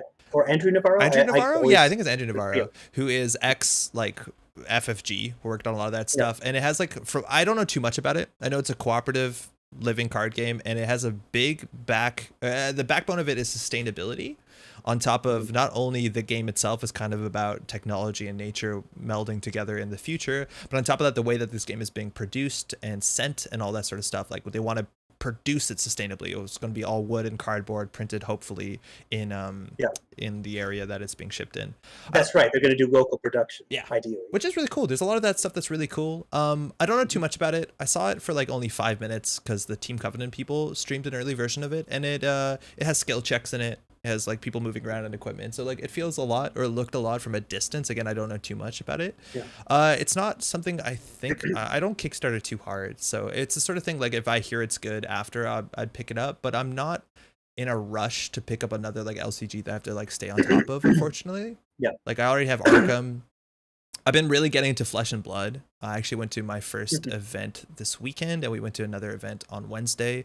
I'm undefeated in Montreal. I just want to. And you are dragging me to another event next week. So I don't know. It's definitely on my radar, and I'm excited for it to be like really cool. I have some friends who are really into it, but it's not something that I think I'm backing up. Yeah, it looks like it'll appeal a lot to Arkham fans. To me, it looks so similar to Arkham that I need someone to tell me why I should care about this if I care about Arkham, right? Well, the thing that makes me less interested in it is something that maybe appeals to a lot of other people, which is that it seems to be conflict light. Yes. Like it doesn't feel like there's a lot of stress or pressure on your characters. And that's something that doesn't appeal to me. But maybe I'm just not interpreting what the narrative structure of the game is. Maybe it's a nice relaxing thing. I'm not sure. I don't know too much. I don't play board games to relax. I play board games to beat people you read Horror Store, right? Anthony Pearson's asking. Yeah, I actually have 2 books by Hendricks. I have Horror Store, and Henry Grady Hendricks also put together this like a book talking specifically about the art for pulp covers of horror books, and it's a really good book. It's really cool. But Horror Store was cool. The presentation was really cool, and I'm a big IKEA nerd. Erastus, did you get any of the fancy prizes? I played on Saturday, and it was a $10 entry, and the winner won a whole booster box of Crucible. So I made off like a bandit. And then on Wednesday, they're just armory decks. So I won. It's just like a participation foil full art card of it was one of the new cards from Monarch. But it was cool. We had 20 players. It was full. It was meeting new people. There's like old Netrunner players there. It's like a really good experience. The store is also so nice. Huge shout out to like Silver Goblin in Montreal. It's just basically like a big play space. The tables are nice. The chairs are nice. It's well lit. It's air conditioning. They have a small section of board games that's really curated. But the owners are like so pleasant. They're like really hounding people for not putting their mask on their nose, which they should be. That's really It was really nice. It was really, really, really nice. Do you think that they'd be down for like a Netrunner event? Is that the kind of place that would host one? I honestly don't know. I don't know them too well. Like I've only been there now twice. I've no doubt that it's tricky for Netrunner because they're a store and they need to make money, and it's a hard thing to monetize. So maybe it's the sort of thing if they have time or if they have extra space. But I'm pretty sure that it's going to be hard to compete with other slots if they have busy things. I just ordered my Flesh and Blood Blitz decks to try out. Again, I've talked about Flesh and Blood a lot on this channel, and I think there's one thing I really want to say before I get too much into Flesh and Blood that hadn't dawned on me. Trying to describe what Flesh and Blood is to other people is a bit difficult, and it only dawned on me like the other day. It's basically competitive Slay the Spire, and I think that's a really good analogy of how the game works, and I think it's really fun. The Blitz decks are fantastic. They're really affordable, and I think they're actually pretty competitive. And if you want to get into the game, buy a pre-constructed Blitz deck. They're like $12, $13. Try it out, and you'll enjoy it. What I play in Flesh and Blood, I played Control Katsu on Saturday in Classic Constructed, and yesterday on Blitz, I played OTK Eviscerai deck, trying to kill in one turn, and it's both a lot of fun. But yeah, it's competitive Slay the Spire. Convince me that I'm wrong, but the game's really nice. Adam, though, Pat. How's Adam looking? Yeah, we're looking at Adam. Adam is looking great. What do we do with Adam these days? Yeah, so Adam lists have always been like abstractly tier 1.5, right? Like it's always been the sort of thing where he has really powerful abilities. He has some of the strongest cards in the game. Merchant Creativity is one of the strongest cards in the game. Logic Bomb's one of the strongest cards in the game. Yeah, of course. And he has a lot of these access. Now he does have kind of like a narrative to him. He has like a very clearly defined early game, mid game, and a late game. And if you can't transition between one to the second to the third, you're gonna be in a rough spot. So a lot of times that early aggression, you have to get lucky and you kind of have to snowball a bit, which is, a bit of a feast or famine when it comes to Adam, but you have a lot of really good stuff. Where should I DM for next? Just for the first milk and Percy Pigs? Andre, please get me some Percy Pigs. You can whisper on Twitch, actually. It's a pretty easy way to do it. Appreciate it. Kat, Adam's quite good right now. How would you build it? Would you just build good stuff? Like, is there any like hot real tech? Do you play Miss Bones? How do you do with assets? Do you play Scrubber? Because assets can be a problem. So I guess the first place to always start with Adam is understanding that his text starts that you have to play with 3 directives. Mind you, building a Roland deck in Arkham right now, so I have to deal with this today as well. So you have 4 directives, and classically people just always play the same 3. I think there used to be like 1 or 2 matchups where you'd consider playing Always Be Running, a card that has a really strong negative penalty to it. It forces you to run or play a run event on your first click every turn, and that could be very difficult. There was a lot of matchups back in the day where running could actually be disastrous with things like Hard Hitting News and Friends. Hard Hitting News, exactly, yeah. So this doesn't see a lot of play, but luckily there are 4 directives, so you play Find the Truth. One of the strongest directives lets you see the top card of the deck whenever you make a successful run, which is really powerful because then you know when to run and sink time and effort on R&D. There are a couple more shuffle effects in the game right now, so this ability is a bit weaker, but still a very powerful card. You have Neutralize All Threats, which is great HQ multi-access starting on turn 1. And again, you need an early agenda to get your hand size up with your brain chip. This is really good too. It is rough against an asset matchup. you're gonna have to trash things, and that can be a problem. And then safety first gives you free card draw at the cost of having a smaller hand size, which 3 hand size doesn't really matter. You die to anything anyways, right? Yeah, you can work with that. Yeah. Adam's tier 1.25, close enough. You play well, you get up there to tier 1. Definitely good versus sports because you can take advantage of all those agendas, I guess. Yeah. You're better off playing 419. I feel like that's kind of the reality of competitive nature. You're always just better off playing like the best deck, which 419 has a similar game plan of being very aggressive. I made a horrible Adam deck recently. Well, I tried putting a T400 Mem Diamond Smartware and Verbal Plasticity in one deck. Yeah, I think all those cards like separately are pretty bad, and I don't think Adam's going to make them a bunch better. Okay. Now, this is the part where we just put in all the good stuff. Again, we need to play neutral cards, and, well, we need to spend influence, excuse me. We have 25 influence, and this won't get us there. Do you actually have to add these cards to the deck list? I don't think you do. No, I don't think so, because in Jinteki, yeah. I really like to add them with Mad Dash, yes. Yeah, no, I did too. Oh, yeah, of course, because they have Find the Truth. Yeah, plus that's really good. RNG Key is the other one, their valuable Adam card. Why don't we see RNG Key? Because you're only looking at Adam cards, and RNG Key is neutral. Oh, it's neutral. The only person you'd ever play is Adam. Yeah, okay. So if we go to build, and okay, so there's 2 in faction programs. Algernon is not very good. It's just very expensive. Yeah, too bad. The flavor is great. Multi-threader is honestly like a card that is probably not right for this meta. Right now, this is really good once you set up. It's pretty expensive, but 2 credits a turn on a single card, that is an immense value. This card a lot of times just finds itself being discarded due to the cost of emergent creativity, so it's not a huge loss, but it's not a card that I want to put 3 of in the deck because I don't know how good it's going to be a lot of the time. Maybe we'll try 2 and we'll cut them. Would Docklands Pass be a good addition? Yes. Docklands Pass would be really good. Docklands Pass is just a good card. Hardware, Brain Chip. I think you have to run 3 of these because it's really important to get your hand size up because then you get free card draw.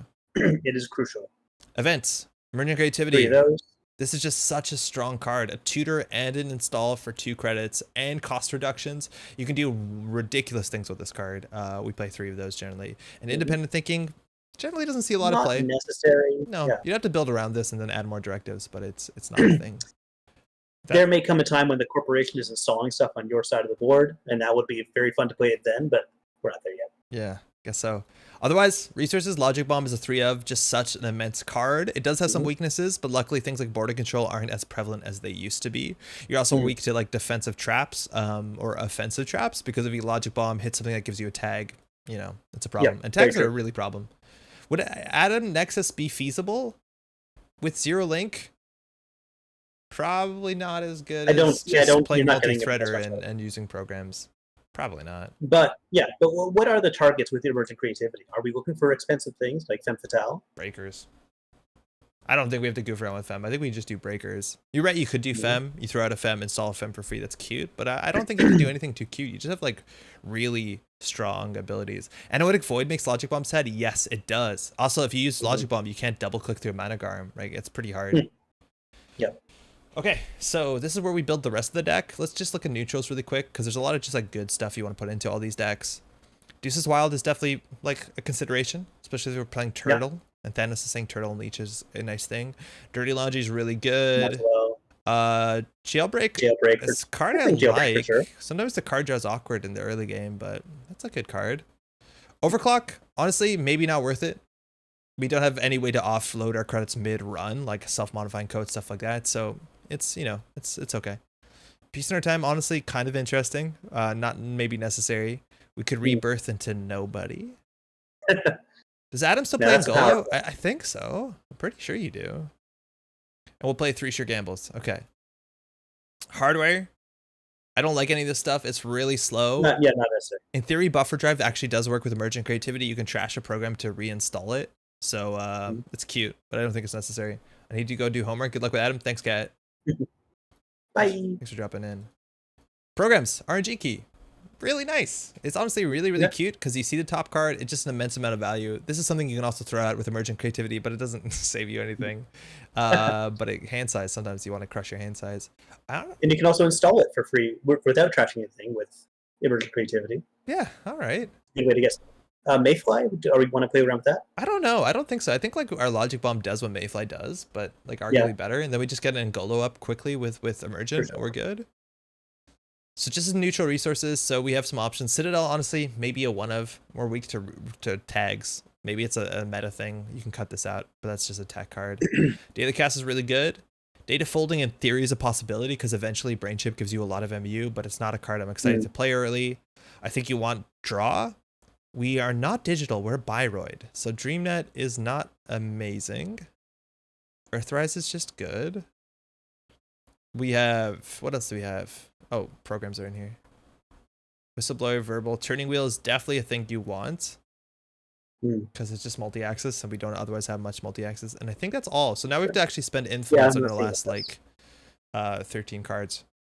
So okay, so like Amakua, Leech. Is Amakua like, yeah, I guess you can play Amakua right now. I feel like it's still kind of difficult. Let's start with an Ngolo. Okay. So we have an Ngolo. Okay, if we lose it, it's a problem. Leech, I'm not excited to run Amakua and Leech because I'm worried that we're just gonna get blown up by CVOs. I think we need to run like real, just like good breakers. So like that and Bagalter. And then on top of that, like we can run, I don't know, like 2 Amakuas maybe if we're really cute. That's a lot of influence already.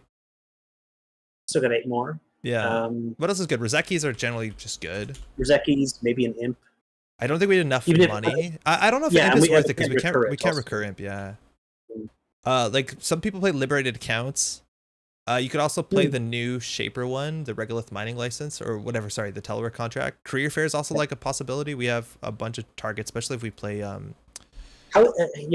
is our money looking? I see, not a lot. No, not a lot. So yeah, maybe. Oh, Adore. Yeah, Adore is actually pretty playable because we do have the virtual thing. Yeah, no, Adore is a good call. Saves us a bit of influence. Probably no Turtle if you got the top 3 breakers already. Yeah, I don't know. Yeah, I don't know if we need Turtle. I think you're right. I don't think we need Turtle. We have good breakers. We do have really good breakers. I think turning wheels are multi-axis. We could always play like a Docklands Pass to have, I don't know if we need more HQ pressure. Maybe not. Maybe not. Could play a Stargate? What do we do? Adore needs Leech though. At least it's 3 credits. We pay 3 credits to break a drafter. That's fine. I like Stargate. That's a fun include. And we're gonna have the MU for it eventually. Probably. Let's do our econ first, right? Like let's do Liberateds. Right? So if we play 3 of them and then we play like, I don't know, 3 career fair, like that's the problem, right? Our influence goes really quickly. Is Liberated definitely so I understand the Liberated obviously gives you more money than Telework overall. But Telework is a little bit faster and you can play it from 1 credit. Like maybe that's yes, but it's not faster because you only once per turn, right? True, yeah. It's not unique though. So this is 8 credits. Liberated is what, 10 credits? Yeah. Yeah, I think you're right. Let's try the other one. Yeah, I feel good about that. The career fairs are still fine. We probably can go down to 2. What? Okay, let's just see what other Adam lists are doing, just so that we don't like totally miss something. Sure. Yeah. Okay. This always happens. Like we're already like 90% of the there, but there's probably like I feel like our hardware is a blacking right now. The Bridesmaid, Hammer Horror, Docklands for Always Legwork. Always Legwork's okay, but it's like it's making us do something that we're already okay at. Like I guess we don't need R&D pressure. Third at Worlds, that's a while ago. C-Lab deck. I remember these. Maybe we should search by date. Or legality. Okay. So, the Bridesmaid. T400 Memory Diamond. I'm not a big fan of that. DJ Fenris. DJ Fenris is good, fine. Especially because we have Career Fair. That actually is pretty relevant. Polop is honestly nice as well. This deck does do 3 multi-threader, and it's playing nanotech instead. Oh yeah, sorry, we're covering the list. Cook. Yo, how's it going, Ed? This is actually very similar to us. They are in 2 overclock, 3 tread lightly. That is spice. I like that. I like that a lot. This is a good deck. Yeah, tread lightly is interesting. If you want to try this deck out, dispense something and not be a smartass, take out the DJ Fenris nanotech and add an Adorian Earthrise Hotel. Okay, cool. Because I was going to comment about this. So, just the one of. But tread lightly is nice. Yeah, one of Earthrise doesn't seem. You do want as much card draw as you can get. But what else are they doing? They're doing 3 Rizeki. Okay, let's commit to the orb. I like the tread lightly a fair bit. don't know if we could drop a deuces for career fair. I feel like we should get enough draw that the deuces isn't amazing, especially because we don't have turtle. Maybe we can drop both of these. Yeah, I think we're getting enough card draw in the end. So we could do another tread lightly and then spend a neutral card, so we could play like an overclock or a third jailbreak. Jailbreak might actually be bad, right? Because we already have HQ pressure. No, it's fine. Hope you and Pat are well. I know. Yeah. I am. Pat, you doing good?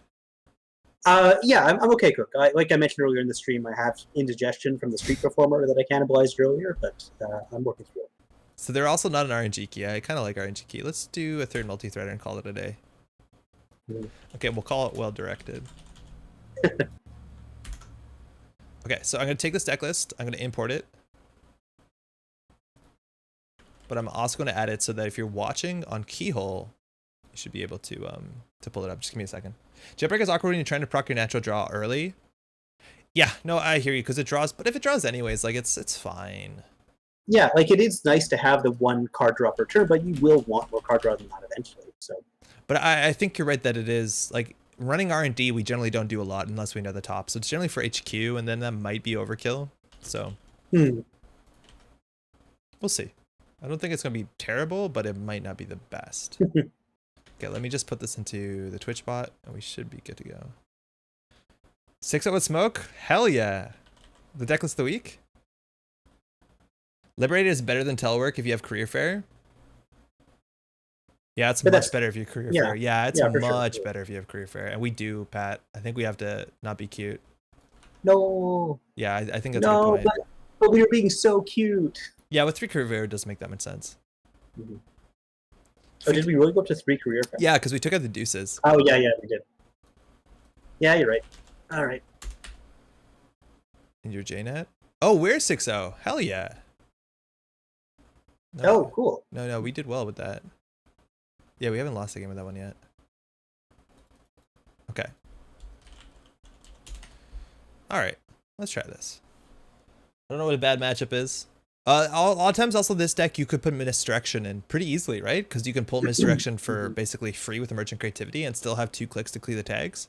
So Misdirection actually is like a pretty easy tech card. We do have Citadel instead, which doesn't cost influence, but you get the idea.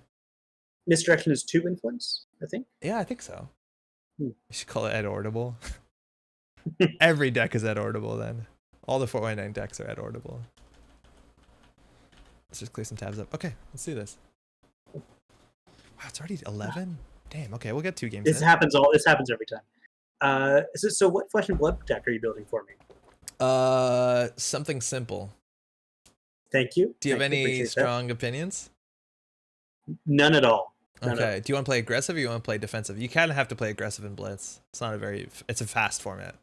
Yeah, I feel like aggressive is going to suit me. Okay, maybe. I'll build you. I'll figure it out. Probably like Kasai or Dorinthia, who's just attacked with a weapon a lot, and she's pretty scary. Okay. There's a lot of new players. It's really cool. There's like a good mix. I was worried how sweaty the meta is going to be, and there's a lot of people that have really expensive decks. You know, people spend money. I think people that come from Magic, that's not like a big ask for them because they just sell their deck once they're done with it or whatever. Yeah. And the market's pretty stable, I reckon.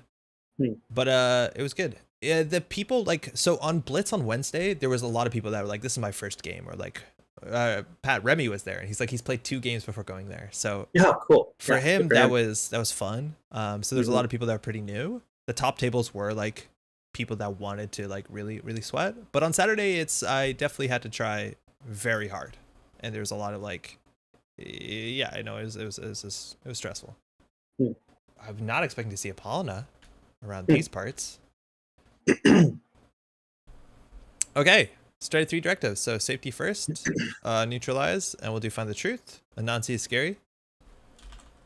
So sweaty equals new. No, the sweaty players were, sorry, the new players were not sweaty, but some of the people that were there. Sweaty means try hard? Yeah, that's actually worth noting. Sweaty means try hard. Excuse me. Oh, okay, yeah.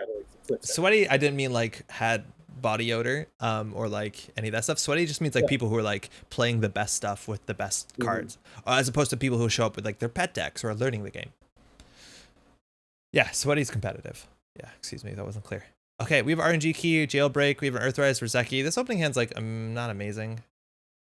Do you guys not say like if you're sweating it out or like we're really sweaty today? Like anyways, whatever. I'll say that might be the first time I've heard it in that Really? context. Apparently, it's popular with the young kids playing the new CCGs these days, and you're like, this hand is worse.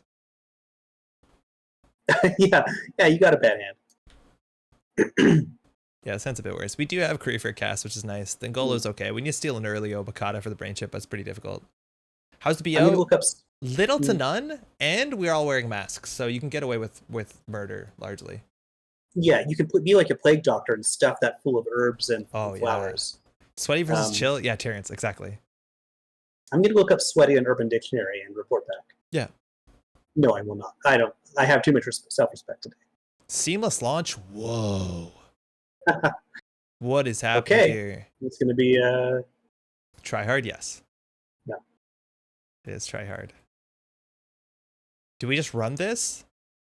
What could they hit us for 5 credits? If we lose our Ngolo, we lose the game. Urban Dictionary is very much still a thing. I'm going to try it. If we lose the Ngolo, whatever. We'll scrub it out. Seamless Lacosta. It's a white space. Sir. We're getting hurt here. I've heard sweaty more to describe matches around the players. Yeah, MGN. How's it going? Yeah, that is true. This seems like a really rushy deck, so it's going to be hard for us to get value. This is not necessary in the matchup. Installing this going down to 0 is bad. I think we just click for a credit. Yes. Or red HQ, honestly. Like, they can't res that much. This is a Rashida. We're in a really bad spot. We see 2 cards here.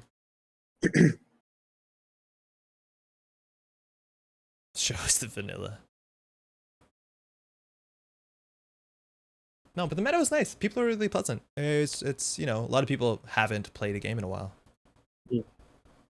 Oh, that's gonna be fun. We're in danger. We can't trash it, so we're just gonna have a good time. Yeah, so they definitely have some high end somewhere. Oh, they top deck the Seamless into whatever. No, it's gonna be an on-tempo agenda. I forgot what Netrunner is like, and then they're gonna be on 7 credits. Oh, we lost our Angola. Oh, okay. It's over, man.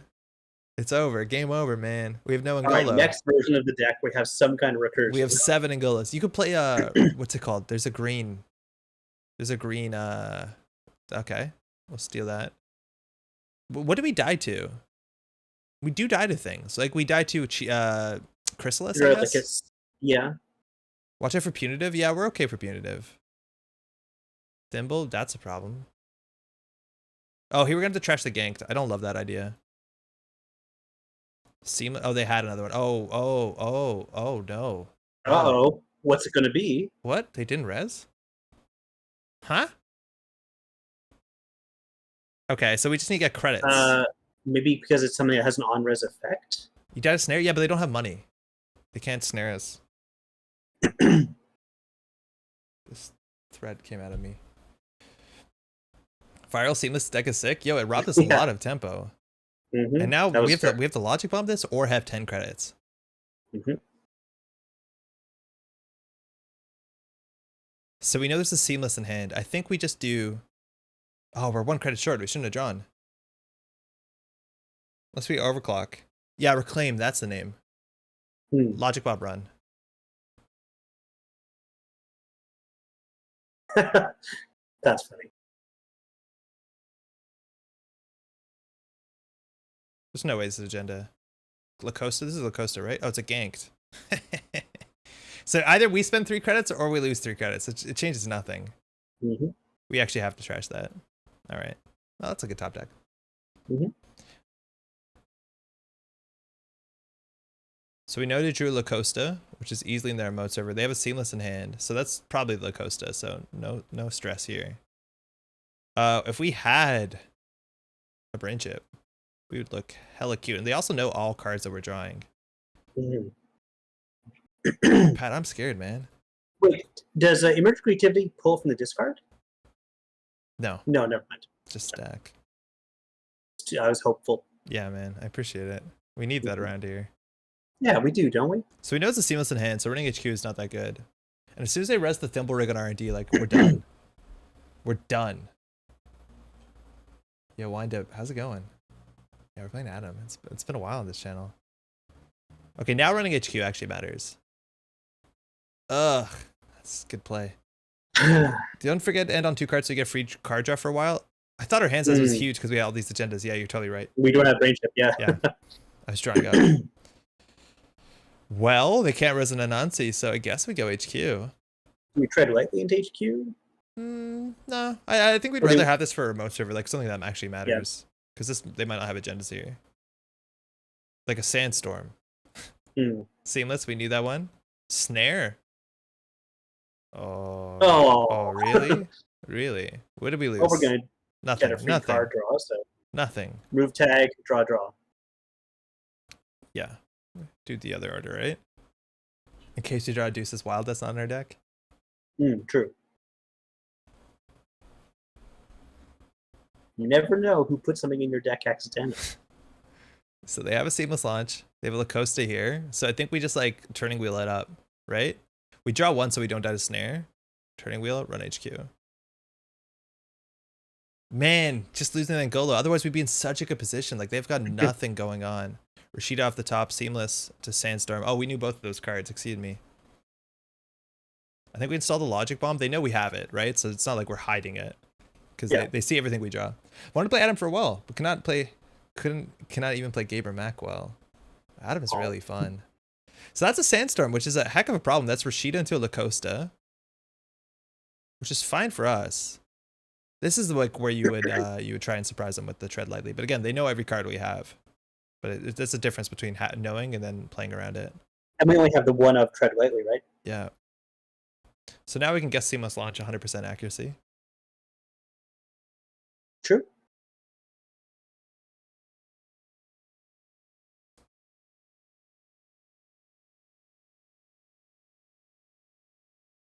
Find the truth.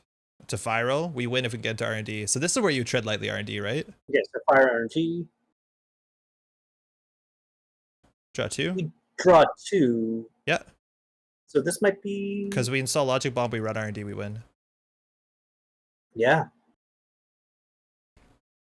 This game, how do we get the 5 points? Yo, Adam. We just smashed Centrals. We didn't do anything smart. Yeah, that's Rashida. There's no shuffle here. Good game. Woo! Woo! My poor heart. We stole that from the jaws of defeat. Yeah, we traded Angola for good luck, but that's exactly like we talked about this before. Firstly, their economy kind of dried up, right? But like, you have the tools for this sort of aggression, like built-in multi-access, Logic Bomb. Like, you have the things you need. But yeah, we got lucky there. Why did they not res? What was this? What's on R&D or HQ? What was on HQ?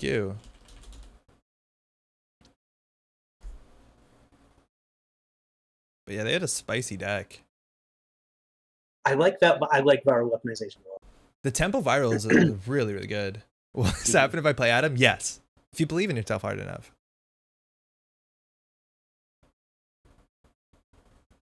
Ooh, that makes sense. Cool. So that's why they didn't res it, because it's a Sandstorm. And so Sandstorm is like, because it doesn't do much. Now that they have ice on every server, but still they have to res both of them. Thanks for the game, eh? All right, so face checking into Jinteki while you have Ngolo. Oh, actually, no, that wasn't our fault. That was a viral. We're not playing around viral. There's no way we're playing around viral weaponization. That's just going to happen.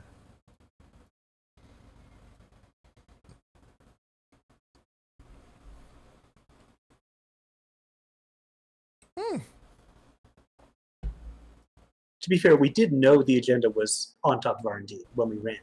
That time, yeah. No, that time we didn't get lucky. Yeah. We had 100% information. We would not have just like thrown it into that.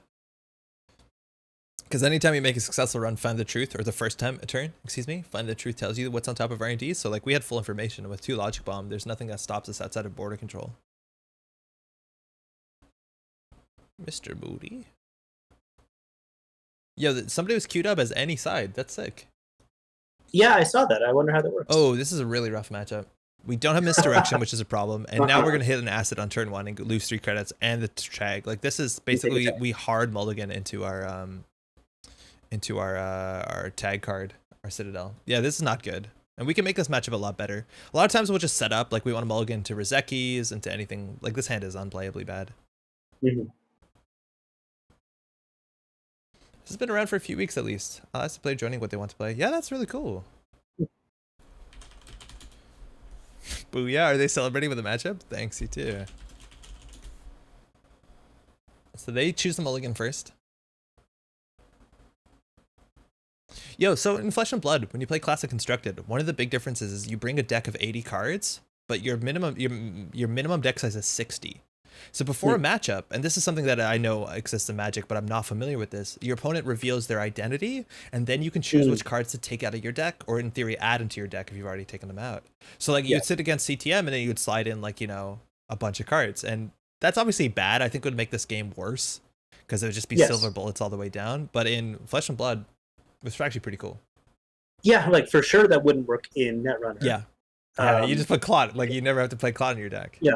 You also couldn't do the Ashes thing in Netrunner. Like in Ashes, when you see what your opponent's playing, you choose your opening hand. Like I will choose the opening hand. But in Netrunner, that would just ruin the luck aspect, and ruining the luck aspect ruins the bluffing aspect. Yeah. So. Valiant says it's an interesting way to mitigate matchup RNG. Yeah, for sure. It's also interesting too, because people will play identities that have a wide range of how they can go, and people would expect you maybe to be aggressive when you're playing a ninja, and instead you play control. True. And so it gives you a lot of ability to like intelligently read the matchup, and it's I think that's cool. And you can spend cards in your slots to make certain matchups better. I think it's neat. So there's an MC Austerity, hard for us to trash. They kept their hand, server 1, don't know what it is. If we want to play really passive, like we can always daily cast Career Fair. We could, like, in theory, jailbreak, but again, we have to trash something we access. At least if we do it on central servers, we won't end up taking a tag.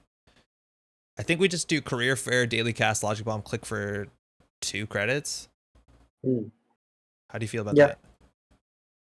Yeah, might as well. These are the only cards that we don't know. They don't know we have. Oh, Rizeki's good.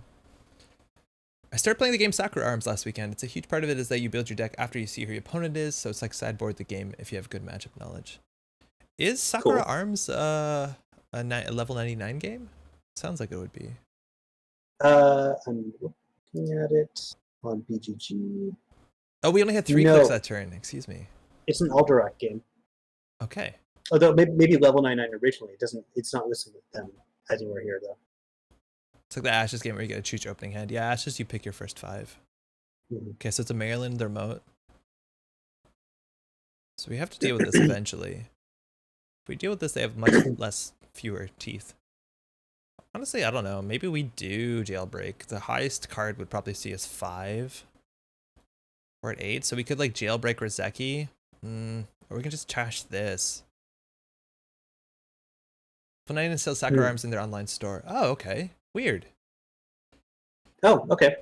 Maybe I didn't see it listed on BGG, but cool. It was a game before, but L99 brought it to the US. Okay. I love L99 games that even tried making content for them. Oh, that's really cool. I'm a big fan of Millennium Blades. I think Millennium Blades is unlike. God, I want to play that so badly. It's so good, dude. One of these days, really have to do that. I'm like that in terms of Kickstarter. That they had like this one big box thing, and we missed that entirely. Unfortunately, me and Maddie. So that's a bummer. I'm gonna jailbreak. No, we're not stealing Bologna. But what else do we do? Like install Rizeki, click 3. Like that feels terrible. Or click 2 at least. That's easier. Yeah, whatever. Click 2. Credit. Draw free. Hey, RNG key makes running RD a lot better. That's gonna be a lot of good value. Millennium Blades when you're singing fat stacks of cash. Yes, paper money taped up makes paper money cool as heck. Yeah. That's the only way paper money is acceptable. And it's like way cooler than coins. All right, Austerity, so they can fire next turn. So let's get some value. RNG key. I don't even think we jailbreak. I think we just run. Yeah, that's fine with me. Because we'll see the top card. Oh, but now we're not trashing the Austerity, so whatever. They can score an agenda, I guess. Okay. What? Oh, right. Oh, it's what's her name? Amani, yeah. So we'll do Find the Truth. Top card is a Rashida. So we'll guess. I'm thinking 16. 18. Wait, 18. That's it. Okay. Cowards. For Monolith, yeah. Probably credits because we want to avoid. Yeah, we just don't want to lose. Okay. Unfortunately, we're not trashing the board. We are going to get free cards right here. I think we just click for credit. Run again with jailbreak this time. But if we hit an agenda, it's really bad for us. We want to trash this because otherwise we're paying like 3-4 credits to keep our board. Fair. Yeah. Right? Like I think next turn, if they don't score out, like we want to clear multiple things, so we don't have to deal with the controlling the message tax once. I like their Pixel Tactics game. They also have one of the favorite storytelling games, Infinity Dungeon. Pixel Tactics looks cool. Besides the art, I'm not a big fan of, but I know they have like a what's it called, an app coming up soon, and I think I'll try that out when it shows up. Let me see Infinity Dungeon. DGG. I'm not sure what Infinity Dungeon is. We have a huge credit lead now. We're feeling pretty good. We just want to get that agenda in our brain chip. Top of the deck is a Bologna. That's fine in their hand. This deck probably has 3 Abanis, which is really annoying.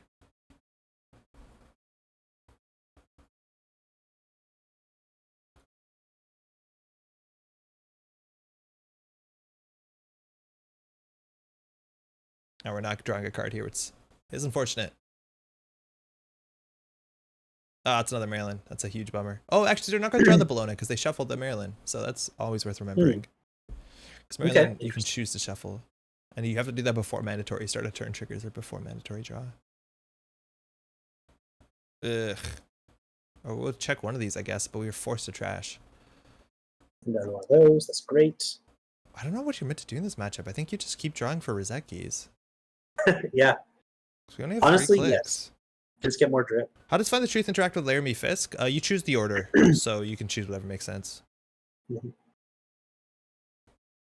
that's good enough. We're not drawing a card here, but that's fine. They don't have a career fair for that. They're probably going to sneak out something on the table, just like a Beal or something. Maybe this is a Jeeves in server 6, maybe another Temple. Ah, there you go, it's a Jeeves. So we'll probably see triple credit into MCA. And they definitely have agendas in hand. We know there's, well, we don't know there's a Bologna, but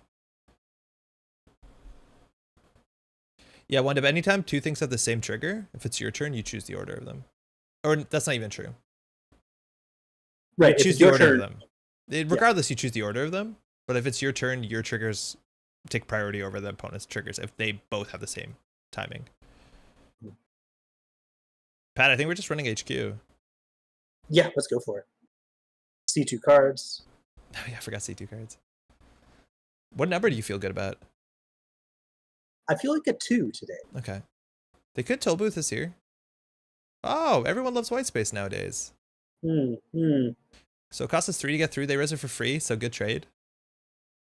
Yeah, this is good. I'm glad this is showing up. It's a really, lose 3 credits. Like that's, you know, slot machine massive. That's a really good subroutine. It's such good design for a beginner product too. Like I was playing with one of my students a few weeks ago, and my deck had white space, and he looked at it and like later on, like the first time he encounters it, obviously really miserable that he lost. I'm guessing for a hedge fund. Ooh, close. No, it's guessing for Bologna, but we have to trash this. We're never going to find each other cover from that. And an exchange. Okay, so that's a 0. But I was hoping that they have a Bologna in hand, or technically a hedge fund. This deck generally doesn't run hedge fund, but 5 Thanos was suggesting, which is good because if we steal it, then we don't have a huge credit differential. So we know that they have that exchange in hand. Yeah. Anyways, with the friend, like later in the game when he encounters white space again and has a lot of money, he's about to break both subroutines, and I say, no. Now you understand that you can. You don't have to break every subroutine on every piece of ice. Yeah. I think we actually see misplays. We saw misplay of that during fight night too, right? Like where someone just broke, they bounced off of it. Even they like, even though they had enough money. Teach this to your student. I work in a middle school that loves Magic, but I don't know if we're ready for Netrunner. I'm not like a professor, a professional teacher or anything. I meant like a student as in someone I've been teaching Netrunner. He is like 30-year-old man. So yeah. This is unique, yeah. Oh man, Pat, we're totally running out of gas. Like we're not doing anything. This feels terrible. But yeah, I feel like Netrunner is definitely more advanced than Magic, and Magic has popularity going for it. Magic has tenacity. Tenacity, yeah. Magic is just enduring. Not that it's a bad game inherently, but it is the thing everything gets compared to. Yeah.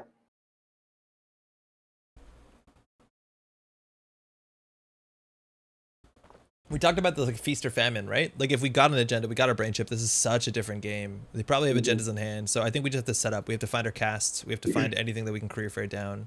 It's not great. Honestly, not great here. We're not creating money. We want another orb as soon as possible. We just have to draw through our deck. Magic hides most of its decisions. Yeah, and Magic limits the amount of decisions you have per turn, specifically in the early game compared to something like That's true. Netrunner. Like Netrunner is overwhelming with how many decisions you can make per turn. Yes. Within each click is itself as a decision, and within each decision is more decisions. Whereas Magic is basically They scored a Bologna. maybe 2. Whoa, disgusting. Ooh, that's too bad. Tempo, positive agendas. Let's go. Mm-hmm. So we could swear to God, career fair. This is so bad. Like we're not doing anything. It's got to draw Rozeki. Oh, and the cast comes up right there. Cool. That's too bad. That's really unfortunate. Do you use Jailbreak here? Yeah, I think so. We've already got Turning Wheel. Does this deck run Icebreakers? Yeah, it runs only 3, but like we're actually pretty easy to find them with Emergent Creativity. It's just like installing an Ngolo for 7. Not something we really want to do this turn. We just want to get our drip economy down. But they only have to score out 2 more agendas to win, and we know they have Sands. Look, they're not doing anything. Triple credit? Yeah, that's a great point. Like, if you ever go to a board game cafe, like, the board games that the connoisseurs teach you are the games they can teach you and then walk away. Yeah, whereas Netrunner, like, no. you can never do that with Netrunner. I remember at Randolph, they had Netrunner on their shelf, and people would ask, but they'd always be like, no, sorry, we're not going to teach you that. We can't, I don't have the time. We can't teach you that. But, you know, there's some games that fall into that category for sure. Yeah. So now the problem is, like, if we logic bomb into something we have to trash, we're in a really bad spot because we have no clicks left. So we could let a Beal go here pretty easily, which is bad. We can always run archives to access a card so that we don't have to trash something. But this easily could be a 4-2. I think we just have to Emergent down our Ngolo. Let's draw into a thing we can trash. That's not it. We'll get our Ngolo down. Then we'll just career fair this down. Yeah, for sure. Yeah, I think they're going to get an agenda here. They're trying to stay up on credits to hard hitting. I guess so, but like you can sometimes assume that we have misdirection, but like it's really hard. If we float a tag, we generally become a blank ID, and then that's a problem. But they can definitely score out a 4-2 here, and if they score out a 4-2, then they can score out a 3-2. Ooh, what's happening? Okay, I think that's a Sands and 7. So we want to smash HQ here, and Ngolo will get us into HQ for sure.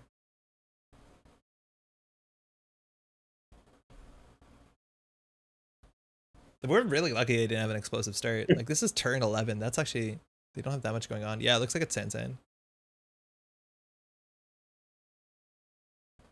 We just can't deal with it. So they drew a lot. I think we're just gonna run HQ, huh? Because that threatens the top of R&D. They'll res one of this ice for free. It'll be like an IP block or something. And Ngolo isn't an AI. Ooh, F2P. Okay. Oh, okay. So they pay 2, we pay 4. Seems fair.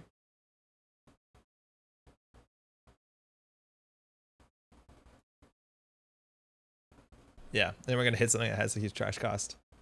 Yeah, it's gonna be bad. And we're gonna be devastated. So this way we have to break 1 subroutine because we have more than 6 credits. On the white Do you space. think an Adam player ever was forced to trash Vault, that Wayland card that cost 8 to trash? I don't know. I don't think that card saw any play at the same time that this saw play.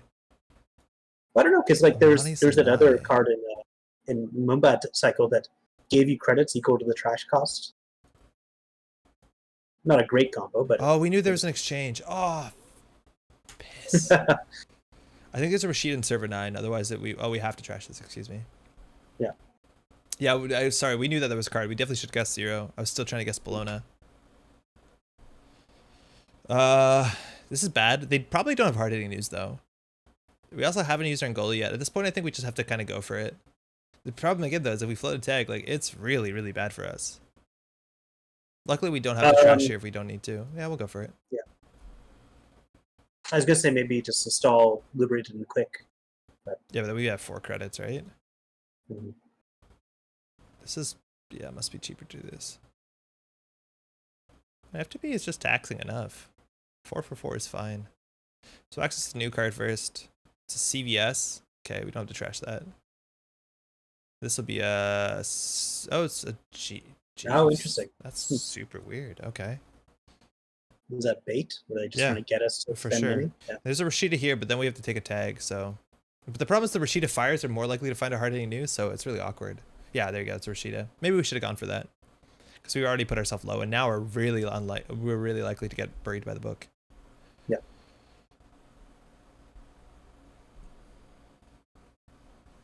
Yeah, we probably should have ran that.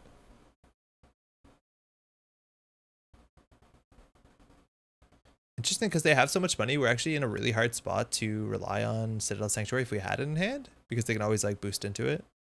Mm-hmm. So we need to stabilize. Luckily, we'll be start a turn at 9 credits. So even if they're hard hitting news us, we won't be in total hell. All right, that's an agenda or an asset. Trashing the Jeeves. Yep. Let's see if they hard hitting. No, they don't. Oh, they have one more click. Yeah. Well, there we go. Yeah. Yeah, don't have to spend too much to make this land.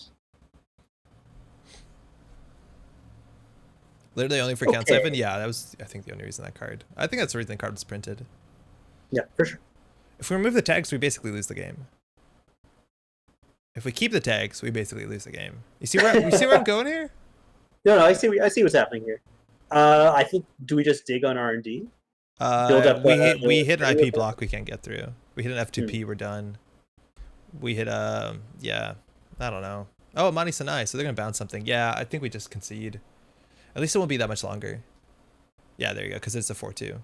Sandbox even. That makes sense. If you float tag the trash your objectives, you're not blank ID, you still get a 25 influence. And they're going to blank our Ngolo. I think we just concede. Mm-hmm. All right. Yeah, that's fair. Yeah, we got nothing. We never saw an agenda. We never got our hand size. Thanks for the game, eh? That is a pretty bad matchup, I reckon. You can you definitely tech into that. Like you can play misdirection, which is not that bad because you do have a way to tutor it. But if we don't start with strong economy, they weren't even like that explosive, and we still struggled to keep up. The fact that we're forced to trash cards makes it a bit tricky. Yeah. If you open with like double Rizeki, maybe you're okay. Imagine reinstalling an Ngolo. Oh my god. One more? Yeah, we'll do one more for sure. I'm really like, if they're forced to trash our directives, like it takes some time, but you know, not that our directives were doing that much for us. Mm-hmm. That's the kind of game where you're so far ahead, you don't have to pay attention to what the runner's drawing. You know what I mean? With Find the Truth, you just ignore it. You'd be like, whatever. Yeah, you just kind of start blanking. Control F, like, misdirection, yeah. Mm-hmm. I feel like every time I start playing Adam again, I stop playing after CTM. Yeah, it's definitely one of the least fun matchups, and that's just because tags are so relevant. Mm-hmm. The fact that like it's so weird that the resources are like that the directives are resources as compared to hardware. I guess hardware doesn't make too much sense. Yeah, I don't know. Should play the TT Adam Thanos and Hybrid. What's TT Adam? I think we have a cat here somewhere. Hey, Nana. So it's 11 and Maddie might be asleep, so there's a chance Nana does not have dinner and she might be here to ask for it. I don't think the directives are that crucial for late game Adam. No, probably not that crucial for late game Adam, but we were still very much early game Adam. Oh, Tech Trader, of course. Tech Trader Adam? What? Yeah, you have a list? I'd look at it at least. Alpha Lambda. Okay. I want to try playing against a purple deck, right? Like an Asa or you know, we actually haven't played against any like Asa. Oh no, we played against Mirror Morph today, right? Mirror Morph and Architects, yeah. Yeah. Okay, that's actually not good for us either. Okay, our opening hand is fine. It's just good enough money. Like we can just slam our 2 money buttons, that would be okay. Mm-hmm. But small hand size is an issue. Price tag is an issue because we have to trash it, take a tag. Not that you do want to trash it anyways. Do you do gamble accounts, turning wheel, quick accounts, and then we get a free draw? Is that the way to go? It depends on what they do, yeah. Otherwise, like the other option is not to get a draw and hit liberated, but I think you probably just put that in turning wheel. Turning wheel is generally how you win against this matchup, at least back in like 2 years ago. Your edits look tighter. Oh, Thanos didn't know. Let's see what they do too, right? Like they kept, okay, that's scary. Yeah, we definitely keep this. Like generally you just want a money differential before the economic warfare hard hitting needs, and we do have 2 of our best econ cards in hand. I don't know why my Firefox is making a black band at the bottom of the stream when I zoom in too much. But it's not even the stream, it's like the web page. Odori is also nice in hand. It lets us deal with Archer specifically, which, you know, they're going to score out a hostile here, right? So we have to respect Archer. There we go. Yep. We break Archer for 6 credits. Honestly, that's not that bad. Yeah, we'll get the free card, Joe. Career Fair. Not the right ordering, but we'll get a Okay, yeah, interesting. Now our hand is awkward. Now our hand is actually really awkward, so we have to like jailbreak in. And we can't take the damage. Yeah, these jailbreaks they need to get cut. They really need to get cut. They're not doing anything for us. I think we actually just like liberated Dory. If they advance here, it's scary for us, but an Atlas without a token, it's not that big of a deal. The knight's taking me back since I only played startup since playing again. Or play Adore and jailbreak R&D. Yeah, but then what happens? We hit a snare, we lose. We hit an agenda, we have to take a tag. Yeah. For Jazz, because I've shared the list with my rough experience. Well, no, we can take 2 damage because jailbreak will replace itself. Well, that's true. But you're right, a snare would be bad. No, I think YOLO. We just have to kind of go for it. Surprise second to something.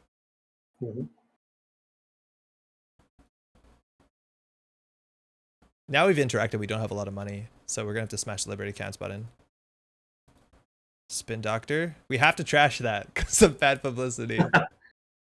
Government subsidy. Okay, so they're gonna have way money, and we're not gonna have that much money.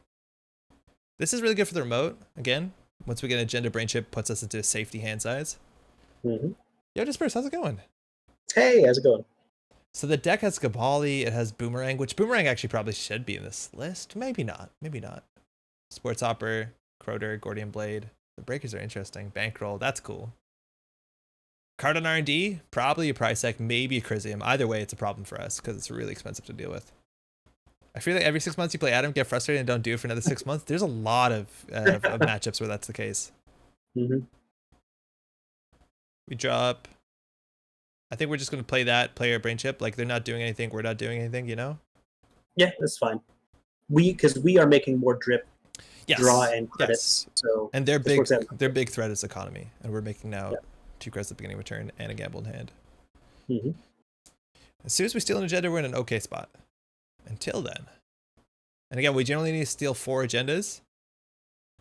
Because they do have probably Global Food Initiative. They rezzed a price tag. That's probably a misclick on an advance on server 2. But no real surprises there. I wouldn't expect much else. Yeah, they definitely misclicked. I don't know. Maybe they're... Oh, sick. Oh, neat. That's so bad for us with 3 hand size. Oh my god. No. And now they get an Atlas with a token, which is going to be annoying.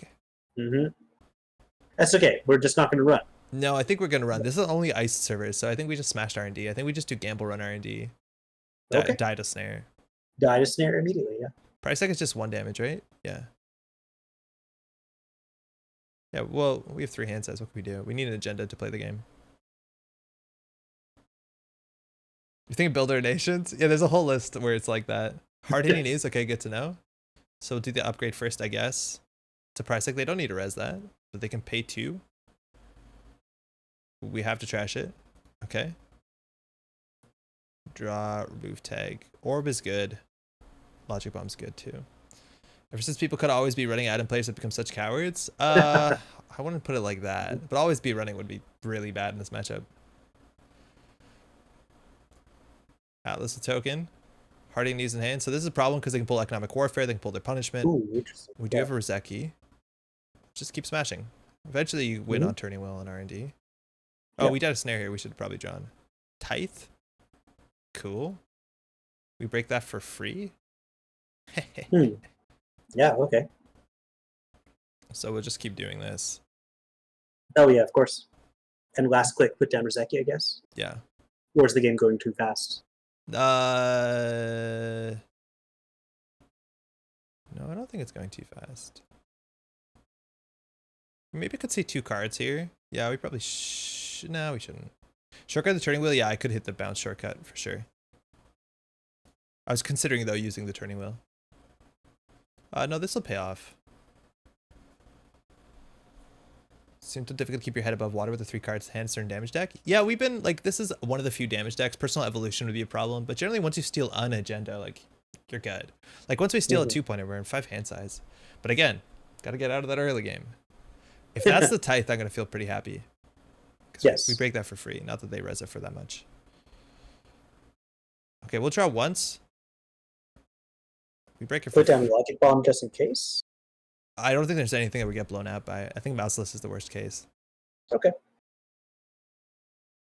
And like we're not gonna Logic Bomb on yeah, but we break Brainstorm for free. Oh yeah, of course we got it right. Right, like we don't want to Logic Bomb this like that's that doesn't do anything.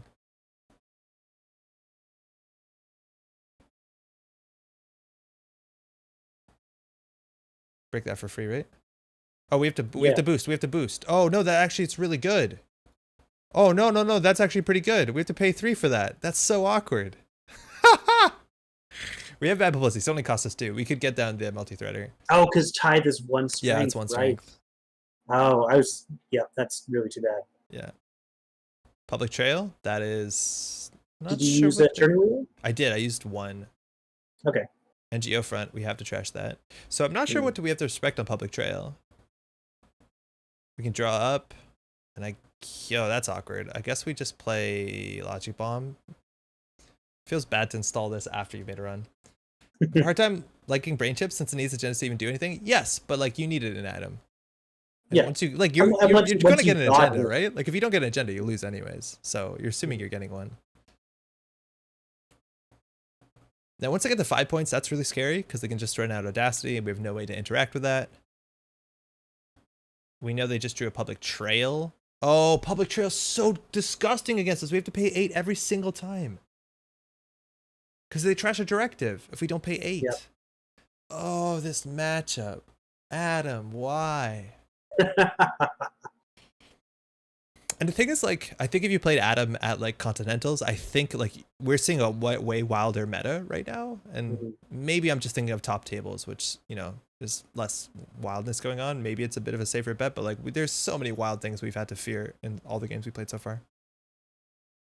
Brain Cage was cool. Yeah, Brain Cage is okay. I like Brain Cage. I didn't love it. I didn't say love. Skulljack was such a disappointing card for some of my favorite art in Netrunner. That's really good art. So this is a barrier, right? And we can't take a tag. We have to run this. I'm pretty sure it's not an NGO front. We trash it. We'll draw once. If we emergent, we're gonna have a problem anyways. I think we just run it. I don't know. Hordem is done. Any barrier is done. Tithonium is a huge blowout. Oh, Tithonium. I think we concede on Tithonium. Well, we can just bypass it and jack out. Adam won Aussie Nats a couple of years ago. Yeah, I think Adam can be fine. It's a mouseless. That's acceptable. So this does a net, 3 damage, and a tag. So we're gonna have 2 tags. So we have enough clicks. We are gonna have to trash everything though.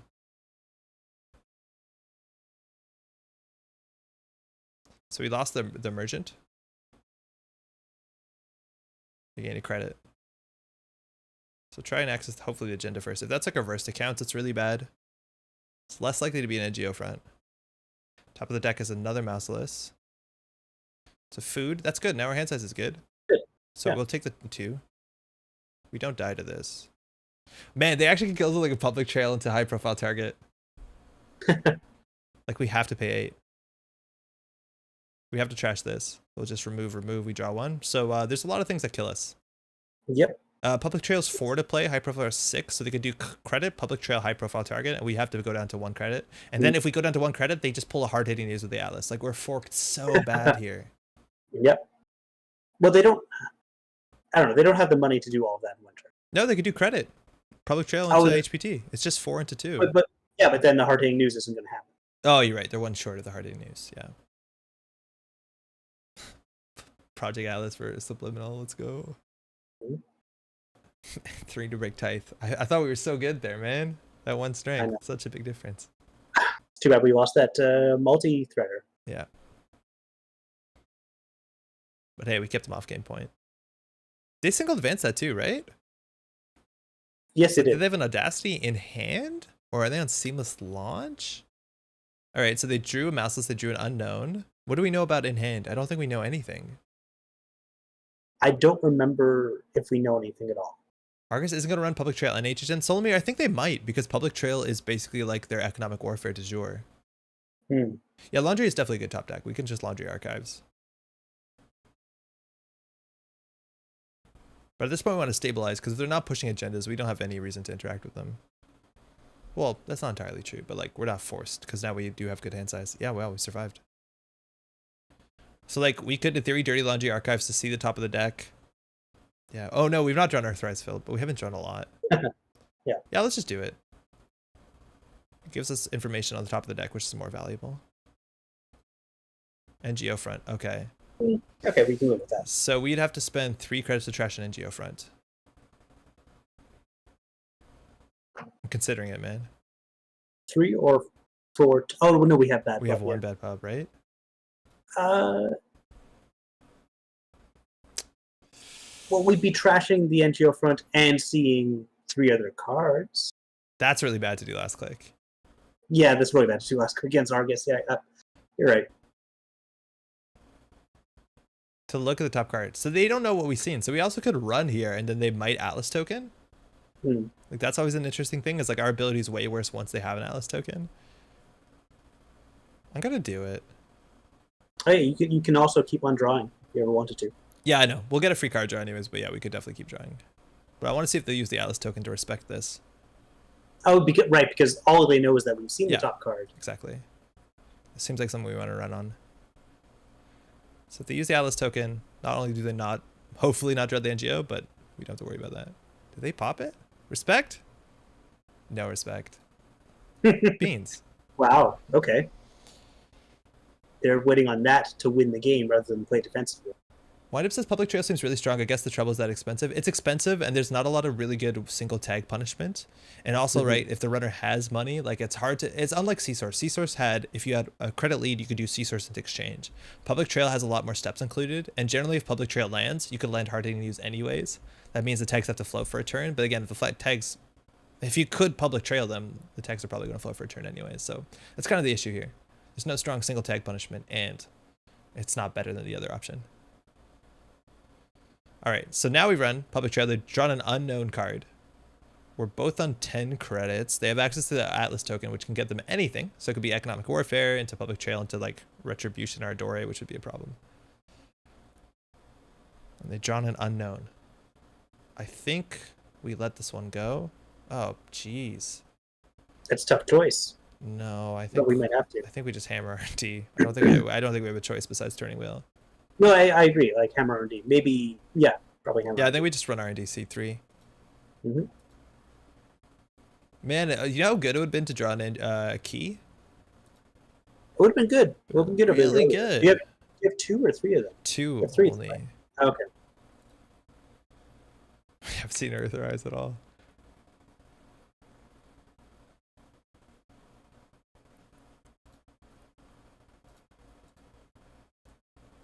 This is definitely an agenda. We've seen 2 NGO fronts. Why does this keep happening? So it's Rashida up the top. We have to trash her. Spin Doctor. No. Hedge Fund. Terrible. Wow. Very well, bad. That's too bad. Too bad. So I think we just do Logic Bomb, run the remote, take 2 damage. Sure. Hope for no border control.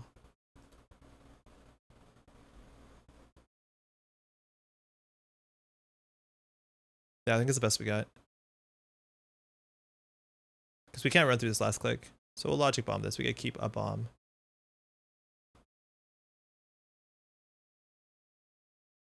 There's no advanceable trap that does damage right this, right? Oh no, there's loss. But yeah, like, I expect reverse accounts over anything else. I was thinking like, is Ghost Branch still in the game? No. I don't think it is. No, it's not. Sandbox, okay. We got 3 accesses from using the turning wheel. We had a bunch of we had tokens turning wheel tokens. Speaking of turning wheel, We got another one in hand. So we're on 8 cards. So again, they can't public trail into to kill us, but we are on 4 points. They're on 3 points. We're finally ahead here.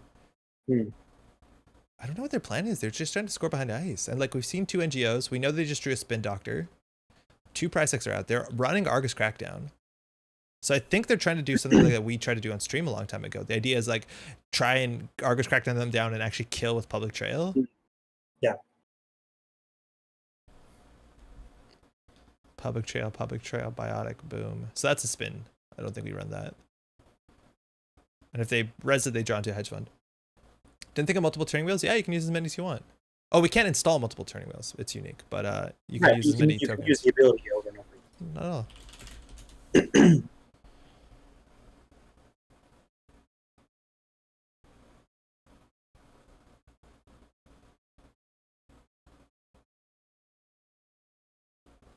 Yeah, so the spin doctor outside their mode, they'll res the spin doctor, draw 2, so they're gonna have a hedge fund on the top, so they can do like hedge fund into hard hitting if they really want to. Again, we're gonna have 9 credits.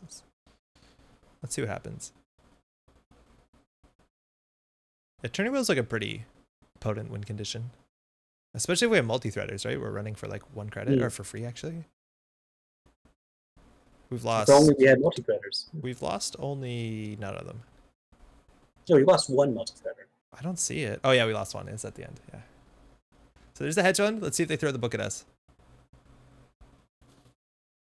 And running spin doctor is interesting because we trash it for 1. It forces it to run though, but they probably just pop it to shuffle, which is like okay. It means they can't filter out agendas.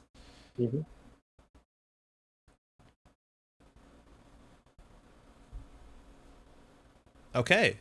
That is a slow defensive play. I'm okay with this. Because we have this in hand. We have no more career fairs, so if we just put this down, we just put this down.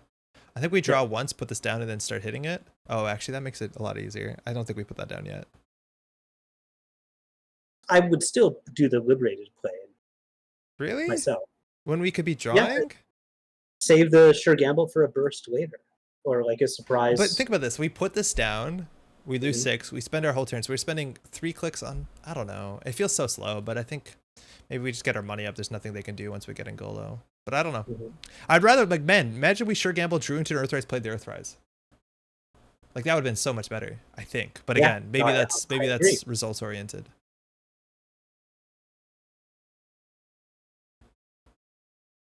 Maybe that's results oriented. I don't know. Subsidy then at 16. Keeping our money up. We know we have a public trail in hand. 3rd ice on remote. Surveyor.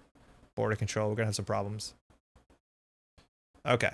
We'll get the Earthrise down this turn, though. Ooh. RNG key.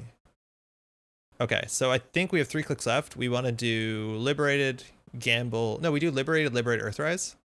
Yeah, for sure. That'll set us up quite nicely. Yeah. We will draw the Ngolo. Can't not. Can't not. It's impossible. That's why we're running 3 of them. We have 2 emergent left in the deck.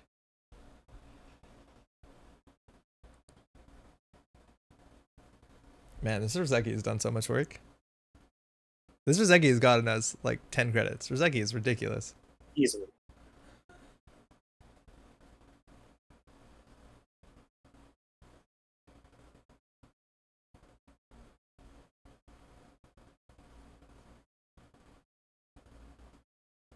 So they're thinking. They had that spin doctor. I don't think there's anything they want to shuffle up. It's nothing that's maybe too important to the game plan. Maybe Price Seconds, maybe Argus is, but otherwise it's just money.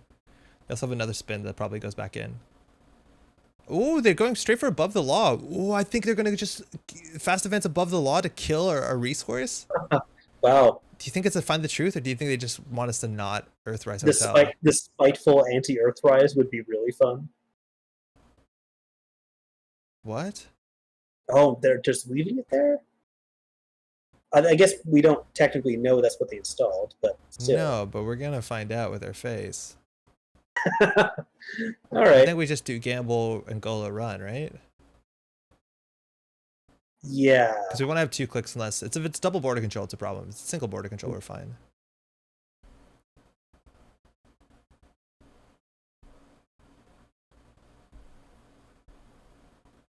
So Golo lets us deal with 1 barrier. So again, there's a border control. So we're gonna have to pay a lot for that.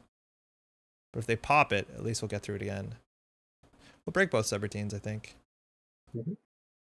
So if it's a barrier in the way here, we'd have to logic bomb it, and then they have to pop the border control, which I think is a fair trade.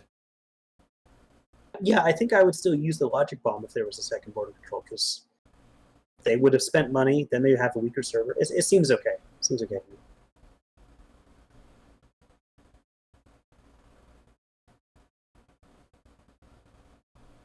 I think you're right about Liberate. I think it worked out because they didn't jam anything. Mm-hmm.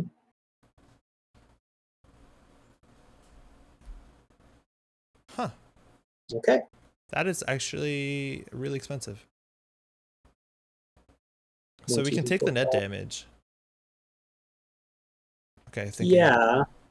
I mean, sort of. Do we want to use the emergent or the key? Like, yeah, I think at this point, like, we don't care. Okay, if you'd say so. So we definitely don't take the tag. So what's up, we're gonna break? We can give them a credit. I think that's fine. Deal 1 net damage. That's honestly okay. We definitely don't take the tag. So we need another 3 credits for this thing, and then we have to run back, and then still take 2 damage.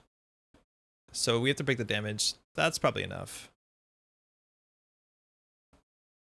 That's probably enough. We can always logic bomb the last one in a pinch if we need to, which will save us like 3 to 5 credits.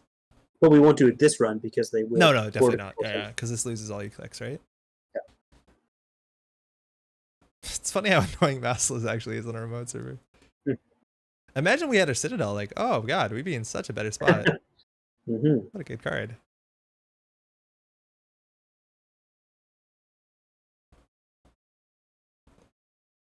We're running out of money here, though. So we will break the net damage and the tag. Probably actually could have taken the net damage there.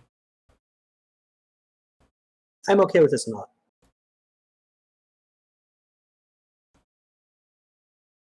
We'll also see the top of R&D. Small chance we win if they don't pop the border control.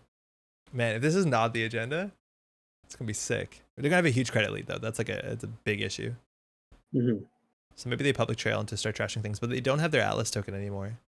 So they can't threaten too much. We didn't see an exchange, did we? I feel like we've seen exchange in every matchup. Whoa. It's a boom. Okay. Above the law. Okay. Okay. Surprising. All right. Maybe they just forgot. No, I think they're just setting up because I think they know. I don't know. I did not expect that. They know they have the win, like that. Okay, so think about it. If we draw, we're safe to double punitive. I don't think they're on punitive. We know they have a public trail in hand, so they could do public trail into high profile into high profile. For that, we'd have to draw. No matter what, we're not crediting our way out of a public trail. So I think we're just gonna draw, so we're safe to all the meat damage. Yeah, if you draw, you can survive boom. There's no way for them to double tag us for boom. Oh, we have the Citadel too. That's sick. Once we get that down, it's so much easier to play. But now we're technically safe to public trail into. They don't have enough credits to do high profile. But they can definitely public trail trash a resource. I think it's just hard hitting. What is this? Credit? Yeah, that's fine. Yeah, you're right, Soulmate. They don't have enough. So here we can clear a couple tags and put this down. So we know that they have the boom in hand. So we just have to clear 3 tags, which we can definitely do. Oh, actually, wait. We can overdraw. We actually can like just have enough money. Yeah, we can just survive a boom. Yeah, we can actually just tank a boom because our hand size is what? 9? Okay, so we can clear 3 tags. That seems bad. I think we want to do dirty laundry, clear tag Citadel. Yeah, I think that's the safest thing. Because also if we see an agenda here, we just win. Oh no, they have a spin doctor. No, that's not true. Also, it is fake. We know everything in there already, right? Yeah, I'm just doing this for the 3 credits on the top of the deck. Yeah, okay. But like if we saw an agenda, it's an HPT. Okay. Ooh, that's actually interesting.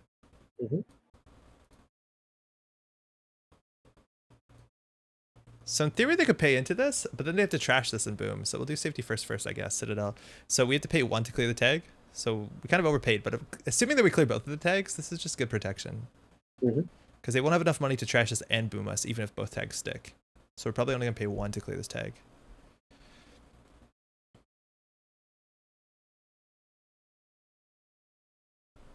Because they have to pay 4 to deny this, so they can't even HP. They could do credit HPT. Trace 2? Okay. so that next turn they can easily high-profile target us. I don't know. Maybe running was bad because they could hard hitting us one more. Maybe running was wrong there. I think that's what's going to happen. Because if they have another hard hitting, yeah, we're in a really bad spot. We'd have to go trash the boom. No, but they have HPT. Yeah, no, yeah, maybe running with there was really bad.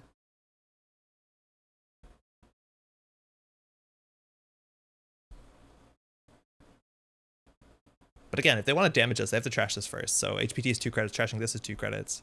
And we're going to have a huge hand, right? Like we're going to have like 8 cards in hand, probably.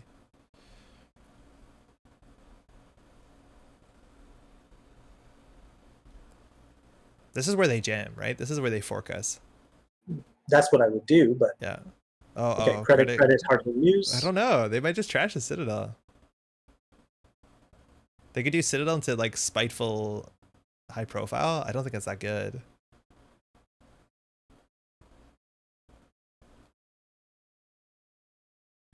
Do they public trail us for a tag? No, that's all their money.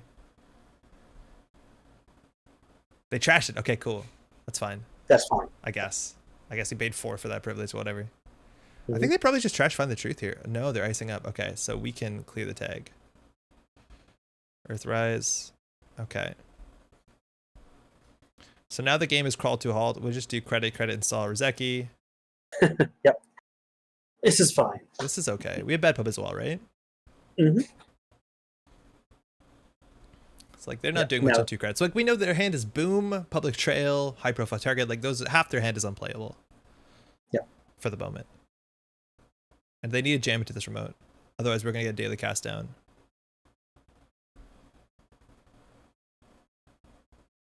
Man, remember Overmind? Yeah, I love building guys with Overmind. 10 MU. Overmind Adam for sure. They're not doing anything. Okay, that's really good. Yeah, it's fine. Saving logic bump where you see the game winner off of R&D. Yeah, or just to run the remote. It's just a good card. Like we don't need to use it until we need to use it. Although the spin doctor is good insurance against that. Yeah, we want to poke this at some point. That first. Yeah. We don't run the spin. I think we just do credit daily cast. Yep, that's what I would do. So we'll start a turn on 6 credits. Yeah, that seems good. And if we ever need to get our paperclip again, we can emerge in creativity, throw out 2 multi-threaders, get it down for free. Paperclip only saves 1 on the border control. But they still have to score 2 agendas. Admittedly, it could be a hostile into a 5-3. There's probably still 2 hostiles in the game. I think we poke HQ. I don't know. I think you're right. Once we establish our economy, we won Spin Doctor. That's for sure. Yeah, they've drawn enough unknowns that I think HQ is worth poking. Yeah, especially for double access, right? Yeah.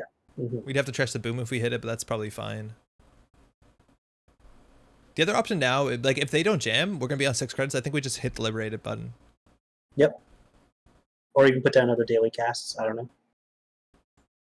Yeah. Oh, okay. All right, so that's something. Advance. Okay, now the thing is like they don't pay credit positive agendas. So if they score this out, they're going to be absolutely ruined. Like if they score a food out here, it's scary that we have to like deal with the 5-3. I think you're right that we just do the daily cast. I think we just run server 3, then run HQ. They can't res anything here. And if we see something on top of R&D, right, they won't have a shuffle effect. Okay. There we go. Okay. So we don't see what's on R&D. No, run is not successful. They can't public trail us. So they're on 3 credits. The only thing they can res on HQ is an Afshar, which is fine. We get through it for 2 real credits. I'm just going to close this prompt. This is awkward. I think it goes away once they stop it. Oh, okay. Spin Doctor and Hedge Fund. Okay, cool. So we can run HQ. Do we put down RNG key first? Nah. What would we be guessing? We know that they have a boom, which is 4. We know that they have a Hard-hitting news, which is 3. High profile is 2, so we'd have to just get lucky. I don't know. It's fine.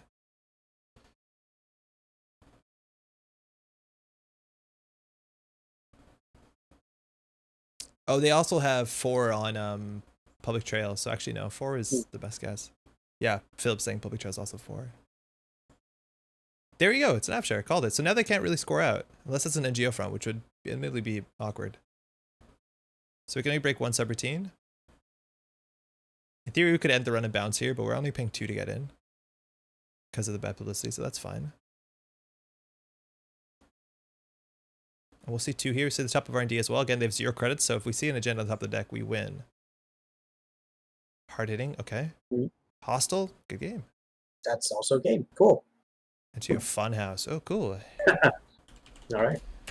Ooh, I thought you'd public trail and take away some directives back there.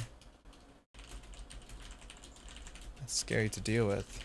Yeah, I think there was a couple turns where they were really thinking which direction to go in terms of punishment. Also, look at that, 112 to 68 credits, and like a lot of that is just like, you know, resetting a drip econ.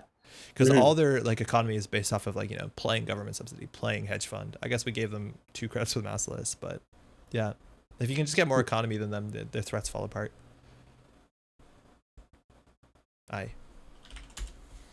Yeah, I don't know. Maybe if they blew all their economy just to trash the directive, I don't think it would have worked out for them. Yeah, hard to say. I mean, there are some interesting decisions that we saw, right? Like, I think that not using the Atlas token when we ran on R&D after like seeing it was an NGO front, like that might have been smart on their part. That was them like seeing that we were trying to force a play. Yeah. But then the border control not procking that, I don't know how. So the border control in the remote, you only pop the border control if you have punishment, right? So they didn't have an Atlas token, so they needed the punishment in hand. And Melee, they probably could have hard hitting news us, but the problem is like if they pop the border control in this remote, they're never scoring another agenda for the whole game. Right? Because they're never scoring behind 2 Massless. So border control is the sort of thing where I think a lot of times you could pop it to steal an agenda in the mid game, but if you do that, you have no late game. Yeah. And then basically they need us to goof it and then like get tagged for them to win. Yeah, that's fair. But I think they had some outs. I do think that they could have thrown certain things at us that would have been a problem. Anywho, I think that's all for tonight, Pat. How are you feeling?